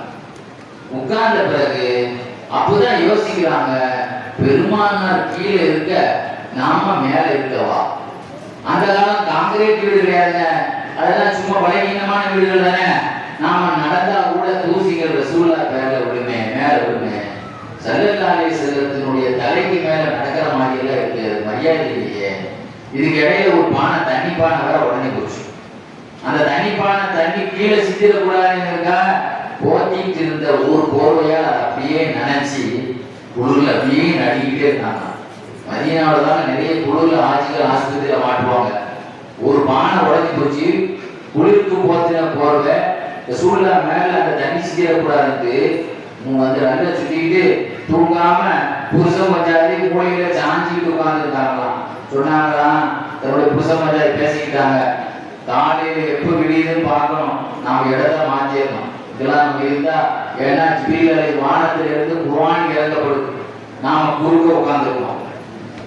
வானத்திலிருந்து மலக்குமார்கள் இறங்குறாங்க, நாம குறுக்க உட்கார்ந்துருக்கோம். அதனால சரி வராதுன்னு காலையில போய் சொன்னாங்களா, யார சொல்லலாம், நானும் தூங்கலை, என் புஜாரியும் நீங்க தூங்கவே இல்லை, உங்களை கீழே வச்சுட்டு நாங்க நிம்மதியா மேல நடக்க கூட இல்லை, ஒரே மூளையில சாஞ்சி இருந்தோம். நீங்க கீழே இருந்தால் நாங்க தூங்கவே தூங்காம கஷ்டப்படுவோம், என்னால நீங்க கஷ்டப்பட வேண்டாம்னு சொல்ல அப்படிதான் மேல போனான். இந்த அளவுக்கு பக்தி பரவசத்தோடு வாழ்ந்த அபூ அய்யூப் அன்சாரி ரலியல்லாஹு ஹிஜ்ரி 50ல துருக்கியிலே நடந்த ஒரு போர்ல ஷஹீதானாங்க. இறந்தா போனா, கொல்லப்படல, சோகம் இல்லாம இருந்தாங்க, இறந்தாங்க. அந்த மைதானத்திலேயே அவங்களை தோண்டி அடக்கப்பட்டது. இது என்ன வேடிக்கைன்னா, அந்த சமயத்துல ரோமானியர்கள் சவால் விட்டாங்க, உங்களுடைய முக்கியமான ஒரு ஆளை நீங்க எங்கள் மண்ணிலே அடக்கி இருக்கிறீர்களே, எவ்வளவு துணிச்சல் உங்களுக்கு, நீங்கள் போன பிறகு அவருடைய பாடியை தூக்கி வெளியே வீசுவோம் என்றெல்லாம் சபதம் விட்டான். என்ன சபதம் விட்டான்? ரோமானியர் என்ன சபதம் விட்டான்? எவ்வளவு தைரியம் இருந்தா எங்க மண்ணில உங்க ஆளை அடக்கிட்டு போவீங்க, நாங்க தூக்கி எறிவோம் அந்த பாடியை அப்படின்னு. அப்ப சொன்னாங்களாம் முஸ்லிம்கள், நீங்க அப்படி செய்வீங்கன்னா எங்க ஏரியாவில் உள்ள உங்க சர்ச்சைக்கு பல்லு மணி அடிக்க நான் கூட மாட்டோம், இங்க என்ன செய்வோம், உங்க உள்ள சர்ச்சையில நாங்க என்ன செய்ய எங்க வேலையை காட்டுவோம்னு சொன்னாங்க. அப்புறம் அந்த பயந்துட்டான். பின்னால என்ன நடந்தது தெரியுமா? எந்த அபூ அய்யூப் அன்சாரியுடைய ஜனாசாவை தூக்கி எறிவோம் என்று ரோமானியர்கள் சூழலை உடைத்தார்களோ, அதே ரோமானியர்களுக்கு பயம் ஏற்பட்டு பக்தி ஏற்பட்டு அவர்களே மக்பரா கட்டினான். இப்படி தஞ்சை மன்னன் எப்படி பாதுஷா நாயத்துக்கு இது மன்னரா கட்டானா இல்லையா? அப்படிதாங்க கட்டினான், தஞ்சை மன்னன் கட்டினான். அதே மாதிரி ரோமானியர்களே எங்க கட்டினான்? பெரிய மக்பரா கட்டினான். கட்டி என்ன செய்வானா, அங்கு பிரார்த்தனை, மழை இல்லைன்னா பஞ்சம் ஏற்பட்டா, எங்கள் இறைவா இது அடங்கி இருக்கக்கூடிய இந்த மகானின் பொருட்டினால் எங்களுக்கு மழையை தான் சொல்லி அப்படி துவா செய்வானா. உடனே மழை வரும். இதா அம்ஹலு, அவர்களை மூடி இருந்த அந்த கதவை ஓபன் பண்ணவுடன் உடனே மழை போயும். இன்று வரைக்கும் அந்த அதிசயம் நடந்து கொண்டே இருக்கிறது என்று சஹாபாக்களுடைய வரலாறுல அல்லாமா இப்னுல் அசீர் எழுதி காட்டுவார். எப்படிப்பட்ட சூழ்நிலை வீடு கொடுத்து தங்க வச்சு 3 மாசம் சோறு கொடுத்து நீங்க துருக்கியில அடக்கப்பட்டு சொல்லி பாருங்க. துருக்கியில இஸ்தாம்பூல்ல அபூ அய்யூப் அன்சாரி ரலியல்லாஹுவுடைய அந்த அடக்கப்பட்ட பள்ளிவாசல் கூட அடிக்கடி தளத்துல பார்க்கலாம். பிரம்மாண்டமான பள்ளி அபூ அய்யூப் அன்சாரி அடக்கப்பட்ட பள்ளி. ஆக இதுல இன்னொரு விஷயம் என்ன தெரியுமாங்க? இன்னொரு அதிசயம் ஒன்று சொல்ல கேளுங்க. இதே இந்த அபூ அய்யூப் அன்சாரி அடக்கப்பட்ட காலத்துல அடக்கப்பட்ட பிற்காலத்துல திரும்ப வந்து அந்த ஏரியா வந்து ரோமானியர்கள் கையில போயிடுச்சு. அப்போ மன்னர் ஃபதஹ் கான், யாருங்க? மன்னர் ஃபதஹ் கானுடைய ஆட்சி. அந்த ஆட்சியில திரும்ப முஸ்லிம்கள் அதை என்ன செய்யறாங்க? போருக்கு போறாங்க. மன்னர் ஃபதஹ் கான் சொன்னாரு, ஞானிகளை போய் பார்த்தாரு. அந்த ஊர்ல இருந்த ஞானிகள், நீங்களும் துவா செய்யுங்க, துவா இருந்தாதான் ஜெயிக்க முடியும் அப்படின்னு சொல்லி ஞானிகளை போய் பார்த்தார். அப்போ பாக் ஷம்சுத்தீன் ஒரு மகான் இருந்தார். அந்த நேரத்தில் யார் இருந்தா? பாக் ஷம்சுத்தீன். அவங்கள போய் பார்த்தாங்க. நீங்க வந்து துவா செய்யுங்க, உங்க துவாவோட தான் நாங்க ஜெயிக்கணும். அதில் அவர் திரும்பிக்க சாயந்தரம் வெற்றி பெற்றாச்சு. வெற்றி பெற்றவன மன்னர் ஃபதஹ் கான் சொன்னாரு, அபூ அய்யூப் அன்சாரி ரலியல்லாஹு அன்ஹுடைய கபர் எங்கங்க இருக்கு, அதை பார்க்கணுங்க, எங்க இருக்கு அப்படின்னு கேட்டார். அதுக்கு பிறகுதானே கேட்டப்பட்டது. முன்னால தலையோட தலையாகிடுச்சு, காஃபிர்களுடைய மண்ணிலே இருந்துச்சு. அப்ப அவங்க சொன்னாங்களாம், அபூ அய்யூப் அன்சாரியுடைய அடக்க ஸ்தலம் குஸ்துன்துனியா, கான்ஸ்டான்டினோப்பிள் சொல்லுவாங்க. கான்ஸ்டான்டினோப்பிள் சொல்றாங்க. அதனுடைய சுவருக்கு பக்கத்துல அது குஸ்துன்துனியாங்கனாலே துருக்கி தலைநகர் இஸ்தான்புல். அதான் கான்ஸ்டான்டினோப்பிள் தான் இஸ்தான்புல், துருக்கி தலைநகர். அந்த இஸ்தான்புலினுடைய சுவருக்கு பக்கத்துல தான் அடங்கி இருக்கிறதாக வரலாறு இருக்கு அப்படின்னு பாக் ஷம்சுத்தீன் சொன்னாங்க. இல்ல நீங்க துல்லியமா இந்த கபர் இதுதான், நீங்க அந்த இடத்தை காட்டுங்க. உடனே அந்த சுவர் பக்கத்துல போய் அப்படியே நின்று கொஞ்சம் தியானத்துல மூழ்கி இருந்தாங்களா. மூழ்கிட்டு சொன்னாங்களா, அந்த பக்கத்துல ஒரு ஒளி தெரியுது, இந்த இடத்துல ஒரு ஒளி தெரியுது, அநேகமாக இதுதான் இருக்க வாய்ப்பு இருக்குது. இல்ல இன்னும் கொஞ்சம் ஒரு கன்ஃபார்ம் பண்ணி சொல்லுங்கன்னு சொன்னோன்னே அந்த இடத்துல கொஞ்சம் நெருங்கி போய் உட்கார்ந்து தியானத்துல மூழ்கி இருக்கும் போது சொன்னாங்களாம், என் உயிரும் அவர்கள் உயிரும் ஒன்று சேர்ந்தது, என் ரூவும் அவர்கள் ரூவும் சந்தித்து கொண்டது, அவர்கள் சலாம் சொன்னார்கள், என்னை இந்த குஃபருடைய இந்த இறை நிராகரிப்போருடைய மண்ணில் இருந்து என்னை காப்பாற்றியதற்காக உங்களுக்கு அல்ல நற்கூலி வழங்குவானாங்க. ஆக இந்த நாட்டை இஸ்லாமிய நாடாக நீங்கள் ஆக்குனதுக்காக உங்களுக்கு நாம் நன்றி தெரிவிக்கிறோம் என்று அவர்கள் துவா செய்தார்கள் என்று அந்த தகவலை சொன்னார். அப்போ அவர் மன்னர் சொன்னாரு, எல்லாம் சரிதான், வெளியில பார்க்கிற மாதிரி ஒரு அடையாளம் காட்டுங்க. எல்லாம் தகவலா தான் சொல்றீங்க, வெளியில கல்ல பார்க்கணும். இது அபூ அய்யூப் அன்சாரி ரலியல்லாஹு கபர் தான் அப்படிங்கிறத கண்ணிலேயே பார்க்கணும், ஈமான் உறுதியாகணும். அந்த மாதிரி ஒரு அடையாளம் இருக்கு. அப்போ நேரம் தியானத்தில் ஈடுபட்டு சொன்னாங்களாம், இந்த இடத்துல இருந்து தலமாட்டு பகுதியில இந்த இடம் வரைக்கும் ஒரு 2 முழம் தோண்டுங்க. எத்தனை முழம் தோண்டுங்க? 2 முழம் தோண்டுங்க. தோண்டா ஒரு டைல்ஸ் வரும், ஒரு சலவை கல் வரும். அந்த கல்லுல அதோட வரலாறுலாம் எழுதியிருக்கு. நான் சொன்ன வரலாறுக்குள்ள எழுதியிருக்கு. அதே மாதிரி ஒரு 2 முழம் தோண்டப்பட்டது தலமாட்டில் தோண்டுகிற பார்த்தா இவங்க சொன்ன மாதிரியே ஒரு சலவைக்கல் இருந்தது. அந்த சலவைக்கல்ல வேற ஒரு மொழியில் எழுதப்பட்டது. அந்த மொழியை தெரிந்தவர்கள் மொழிபெயர்த்து சொன்ன பொழுது இவர்கள் சொன்ன செய்தி முழுவதும் அங்கே கரெக்டாக இருந்தது. அதுக்கு பிறகுதான் இதை பார்த்துட்டு அரசரே அப்படி மயங்கிட்டார். அதிர்ச்சியில நேரா நமக்கு அபூ அய்யூப் அன்சாரி கபர் அல்ல காட்டிட்டானேன்னு சொல்லி எல்லாரும் இந்த அரசரை போய் தாங்கிட்டாங்க. மயக்க வந்துட்டு அவரு. அதுக்கு பிறகு சுத்தி லாஜி கட்டினார். அந்த இடத்துல சுத்தி அரசாங்கத்தின் மூலமா லாஜி கட்டி அவங்களுக்கு பெரிய குப்பான என்னங்க, அஜ்மீர்ல இருக்குல்ல பெரிய வட்டமான குப்பா, அஜ்மீர்ல மதீனாவுல இருக்குல்ல பெரிய குப்பா வடிவத்தில் இன்னைக்கு அபூ அய்யூப் அன்சாரி கபர் பாருங்க, பள்ளியாசல் பாருங்க, பெரிய குப்பா சைஸ்ல தான் இருக்கும். பெரிய வட்டமா கட்டப்பட்டு லாஜ்களை எல்லாம் கட்டி சரி அவங்க பாக் ஷம்சுத்தீன் நீங்க தங்கிட்டு போங்க, எங்க ஊருக்கு நான் போறேன் அவங்க போயிட்டாங்க. எதுக்கு சொல்றேன்னா, அபூ அய்யூப் அன்சாரி ரலியல்லாஹு வீடு கொடுத்தாங்க ரசூலுல்லாஹ்வுக்கு. இன்னைக்கு அவங்க மன்னரைய அல்ல எப்படி பாதுகாக்கலாம் பார்த்தீங்களா? ரசூல் ஸல்லல்லாஹு அலைஹி வஸல்லம் அவங்களுடைய காலத்துல ஒரு ஆள் ஹிஜ்ரத் செய்து போனார். ஃபைல் தௌசி ரலியல்லாஹு தஆலா இருக்காங்களே, யமன் நாட்டில இருந்து இஸ்லாத்தை தழுவிய துபைல் தௌசீர் இல்லாமோ சொல்லுவாங்க, என் கூட ஒரு கூட்டாளி இஜரத்துக்கு வந்தார். மதீனாவுக்கு இஜரத்து செய்து வந்தார். என் கூட்டாளி ஒரு ஆளு வந்தவர், திடீர்னு அவருக்கு ஒரு வியாதி வந்துருச்சு, வலி. அதுல வலி தாங்க முடியாம கத்தி எடுத்து கழுத்து கை நரம்பா அதுக்கிட்ட தற்கொலை பண்ணிட்டார். என் கூட மதீனாவுக்கு இஜரத்து பண்ணவர் தான். வேதனை தாங்க முடியாம என்ன பண்ணிட்டாரு, கத்தி எடுத்து கையில உள்ள நரம்ப கட் பண்ணிட்டார். பிளட் போயிருந்தாங்க, நிறைய இறந்து போயிட்டார். அப்ப அவரை நான் நேற்று கனவுல பார்த்தேன், சொர்க்கத்துல பார்த்தேன். பொதுவாக தற்கொலை பண்ணவங்க எல்லாம் நரகத்துல தான் இருப்பாங்க. நான் கேட்டேன், நண்பரே நீங்க எப்படி இவ்வளவு அழகான காட்சியடிக்கிறீங்க, நீங்களே தற்கொலை பண்ணிதான் இறந்தீங்க அப்படின்னு சொல்லி நான் கேட்டேன். அதுக்கு அவர் சொன்னாரு, ஸல்லல்லாஹு அலைஹி வஸல்லம் அவருடைய மதீனாவுக்கு நான் ஹிஜ்ரத் செய்து வந்த பரக்கத்தினால அல்லாஹ் என்னை மன்னிச்சிட்டான். ஆனா அவருடைய கை மட்டும் ஒரு பெரிய கட்டு போட்டுருச்சு. இது என்ன கேட்டுன்னு கேட்டேன். இந்த கையை நீ அறுத்த, இதை நான் சரி பண்ண மாட்டேன்ட்டான் அல்லாஹ். ஹிஜ்ரத்துக்கு வந்ததுனாலே உன்னை நரகத்துல போடாம சொர்க்கத்துல அனுப்பிட்டான், உன்னை மன்னிச்சிட்டேன். ஆனா உன் கையை நீ அறுத்தியே இல்லையா, இதை நான் சரி பண்ண மாட்டேன்னு அல்லாஹ் சொல்லிட்டான் அப்படின்னு இந்த செய்திய ரசூல் ஸல்லல்லாஹு அலைஹி வஸல்லம் துபைல் தௌசீரிலே நான் சொல்லும்போது ரசூலுல்லாஹ் கையெத்திக்கு, ஆண்டவனே அல்லாஹும்ம வஃபிர் வல்யதை, அந்த மனிதனுடைய ரெண்டு கையையும் மன்னிச்சு யாரெல்லாம் துவா செய்தாங்க ஸல்லல்லாஹு அலைஹி வஸல்லம். ஆக தற்கொலை பண்ணியிருந்தாலும் கூட அல்லாஹ் சொர்க்கத்தை கொடுத்தான். ரசூலுல்லாஹ்வுடைய மதீனாவுக்கு பின்னால போன காரணத்தினால. இதை விட ஒரு சூப்பரான ஒரு செய்தி நீங்க இதுவரைக்கும் கேள்வியே படுத்த மாட்டீங்க. ஒரு நாள் ரசூல் ஸல்லல்லாஹு அலைஹி வஸல்லம் ஜரீர் இப்னு அப்துல்லாஹ் ரலியல்லாஹு அன்ஹு சொல்லுவாங்க, ஒரு நாள் ரசூலுல்லாஹ் ஒரு பயணத்துல இருந்தாங்க. பயணத்துல இருக்கும்போது ஒரு ஆள் வேகமா குதிரையில வந்துட்டு இருந்தார்.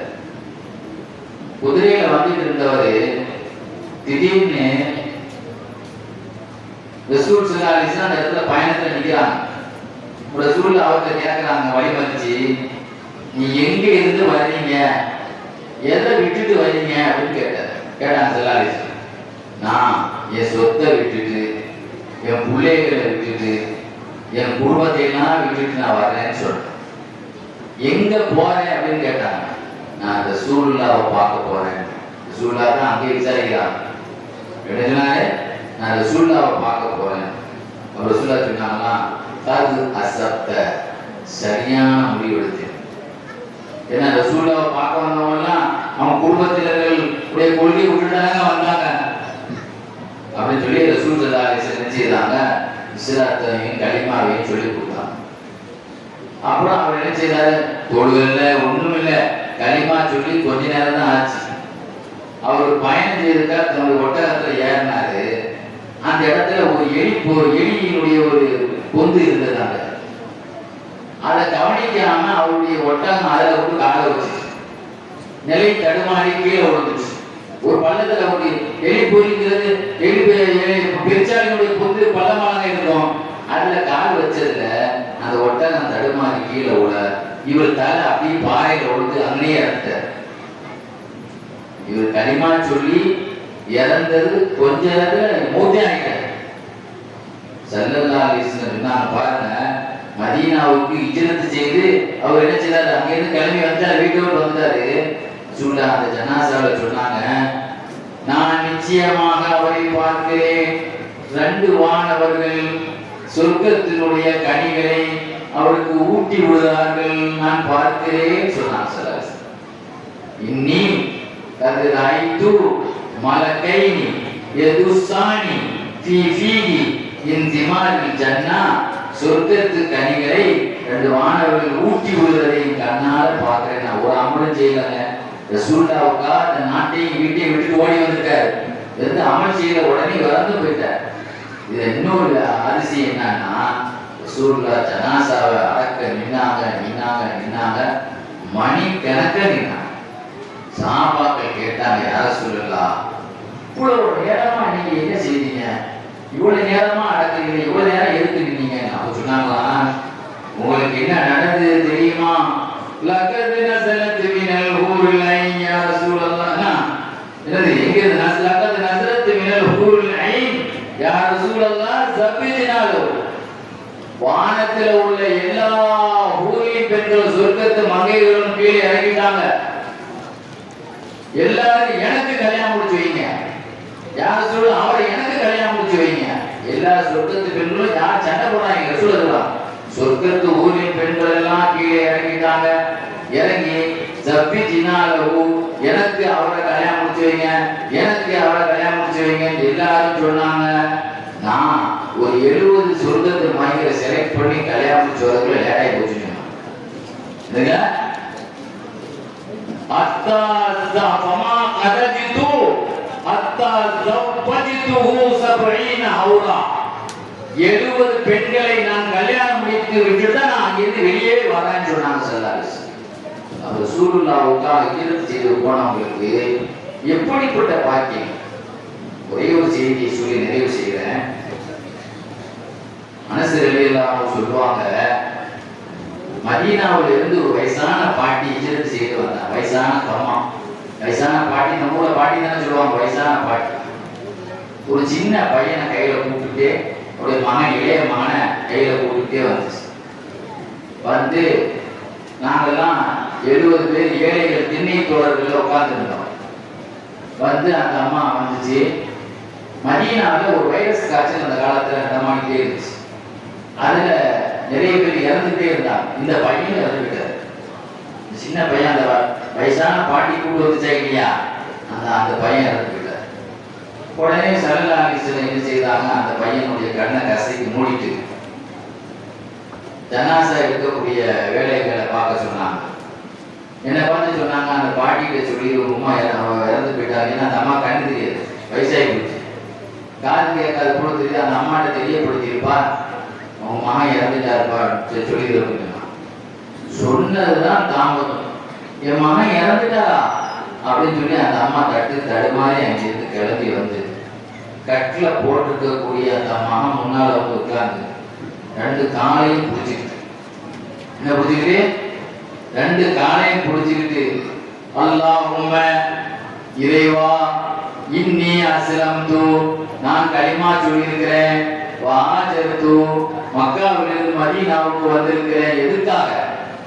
இந்த மாதிரி சோதனைக்காக வந்திருக்கேன், இந்த மாதிரி துன்பத்தை நீ தருவதற்காகவே நான் வந்திருக்கேன். என் வாழ்க்கையில என்றும் சந்தோஷத்தை நீ தரணும், என் வாழ்க்கையிலே துன்பத்தையே நீ தரமாட்டேன்னு சொல்லிதானே நான் என் ஊரை விட்டு வந்தேன். எவ்வளவு பெரிய சோதனையை எனக்கு தாங்க வைக்காத, எனக்கு தாங்க சக்தி இல்லை, எடுத்த மகனை திருப்பி கொடு. ஏன்னா அந்த அம்மா என்ன கேக்குது, என் வாழ்க்கையில சோதனையே நீ, இந்த சோதனை எனக்கு சுமத்தி விடாது ஆண்டவா, சுமத்தி விடாது ஆண்டவா அப்படின்னு காலை பிடிச்சி அழுகுது. அனஸ் ரலியல்லாஹு அன்ஹு சொல்லுவாங்க, அந்த மனிதர் மூடி போட்டுருச்சு, மூடியை தூக்கிட்டு துணியை நீக்கி எஞ்சி உட்கார்ந்துட்டார். எங்களோட இருந்து சாப்பிட்டார், நாங்களும் அவரோட சாப்பிட்டோம். அதுக்கு பிறகு இந்த சூழ்நிலை பார்த்தார வரைக்கும், அவங்க உமாவை பார்த்தார வரைக்கும் அந்த மனிதர் வாழ்ந்தார். ஆக பாருங்க, ஹிஜ்ரத்தினுடைய பரக்கத்தினால ஒரு பெத்த தாய் உருகி கேட்ட அந்த துவாவினால மரணமான மானையும் அல்லாஹ் திருப்பி கொடுத்தான் என்ற வரலாறு வைஹகி இமாமிலிருந்து சுயூத்தி இமாமிலிருந்து எத்தனையோ வரலாறுகள் இந்த செய்தியை பதிவு செய்திருப்பான். பெத்த தாயுடைய துவா அல்லாஹ்விடத்திலே உடனே ஏற்றுக்கொள்ளப்படும் சொன்னாங்க இல்லையாங்க. ஆக இது மாதிரி உள்ள நிகழ்ச்சிகள் பெருமானாருடைய அந்த ஹிஜ்ரத் பயணம் ஒரு மகத்தான பயணம். என்று மதீனாவுக்கு உள்ளே நுழைந்தார்களோ அப்பொழுதுதான் ரசூலுல்லாஹ் அகில உலகத்தினுடைய பிரச்சாரத்தை கொண்டு போனார்கள். இன்டர்நேஷனல் அளவுக்கு பெருமானார் பிரபலமானார்கள். 1,24,000 சஹாபாக்களுடைய எண்ணிக்கையை பெற்றார்கள். எல்லா போர்களிலும் மதீனா அன்சாரிகளுடைய சப்போர்ட்டில் வெற்றி பெற்றார்கள். ஆக ஹிஜ்ரத் சஹாபாக்களுக்கு ஒரு பிளஸ் பாயிண்டாக இருந்தது. எனவே பெருமானாருடைய வரலாறில் ஹிஜ்ரத் என்ற ஒரு அத்தியாயம் முக்கியமானது என்பதனால் என் மீளாத உரையிலே ஒரு நாள் அதை முக்கியமாக உங்களுக்கு பதிவு செய்திருக்கிறேன். அல்லாஹ் சுப்ஹானஹு வ தஆலா அல்லாஹ் எந்தெந்த ஹிஜ்ரத்திலே என்ன பாக்கியங்களை எல்லாம் சஹாபாக்கள் பெற்றார்களோ அதை பற்றி நாம் பேசினதுக்காக, அந்த ஹிஜ்ரத்தை பற்றி நம்ம பேசியிருக்கிறோமா இல்லையா, 1500 வருஷத்துக்கு பிறகு வாழ்ந்த இந்த கூத்தாநல்லூர்ல இந்த செய்தியை ஆயிரக்கணக்கான வீடியோல பார்க்கக்கூடிய மக்களுக்கு நம்முடைய அத்தனை பேரையும் எங்க கூட்டிட்டு போயிட்டோம்? 1500 வருஷத்துக்கு முன்னால கூட்டிட்டு போயிட்டோமா இல்லையா? இங்க என்ன நடந்துச்சு சொல்லி காட்டிட்டோம். இவ்வளவு கஷ்டத்துக்கு பிறகு கிடைத்ததுதான் நான் நம்ம தலையில போட தொப்பி, நான் போட்டுக்கிற சுப்பா, இது போட்டு தலப்பா எல்லாமே அந்த மேடையெல்லாம் அந்த ஹிஜ்ரத்துக்கு பிறகு வந்ததாங்க. அந்த மதீனாவுக்கு போகலன்னா இஸ்லாம் பரவி இருக்குமா? கூத்தாநல்லூர் 20 பள்ளி இருக்குமாங்க? இருக்குமா? இருக்காதுங்க. ரசூலுல்லாஹி மதீனாவுக்கு போகவே தான் டெய்லி பள்ளியாசத்துக்கு நீச்சிருக்கீங்க நீங்க.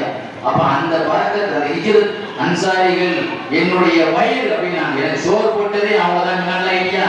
சோறுனா என்னது? வயதுக்கு தீனி போட்டாங்க, தீனுக்கு பழமும் கொடுத்தாங்க. உம்மத்துமார்கள் அதிகமாக உயிரை கொடுத்துருச்சு தியாகிகள் அன்சாரிகள். நாங்க அவங்க உயிரை தான் கொடுத்தாங்க. நீங்க உயிரை தான் கொடுக்க தேவையில்லை, அமல் செய்தா போதும். கேட்டதுபடி நம்ம என்ன செய்யணும்? ரசூலுல்லாஹ் பேசுனாங்க, எத்தனையோ சுன்னத்தை பத்தி, ரசூலுல்லாஹ் சுன்னத்தை பத்தி பேசுனேன். ஒண்ணு ஒண்ணா அமல் செய்ய ஆரம்பிச்சிருங்க.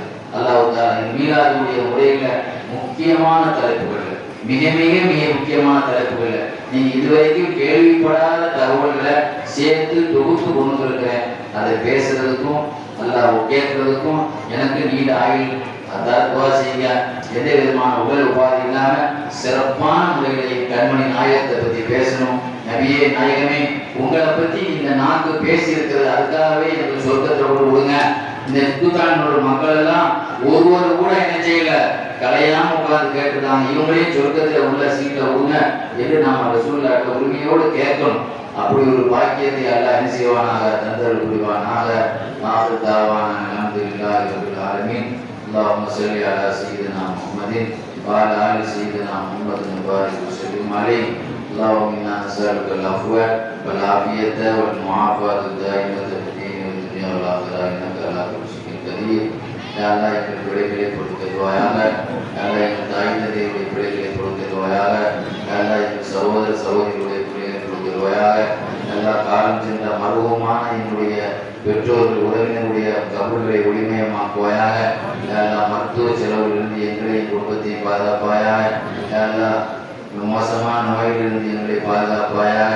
எங்கள் பிள்ளைகளை எங்கள் சொல் பேச்சு கேட்கக்கூடிய பிள்ளைகளாக ஆக்குவாயாக. எங்கள் பிள்ளைகளை நல்ல அறிவுள்ள பிள்ளைகளாக ஆக்குவாயாக.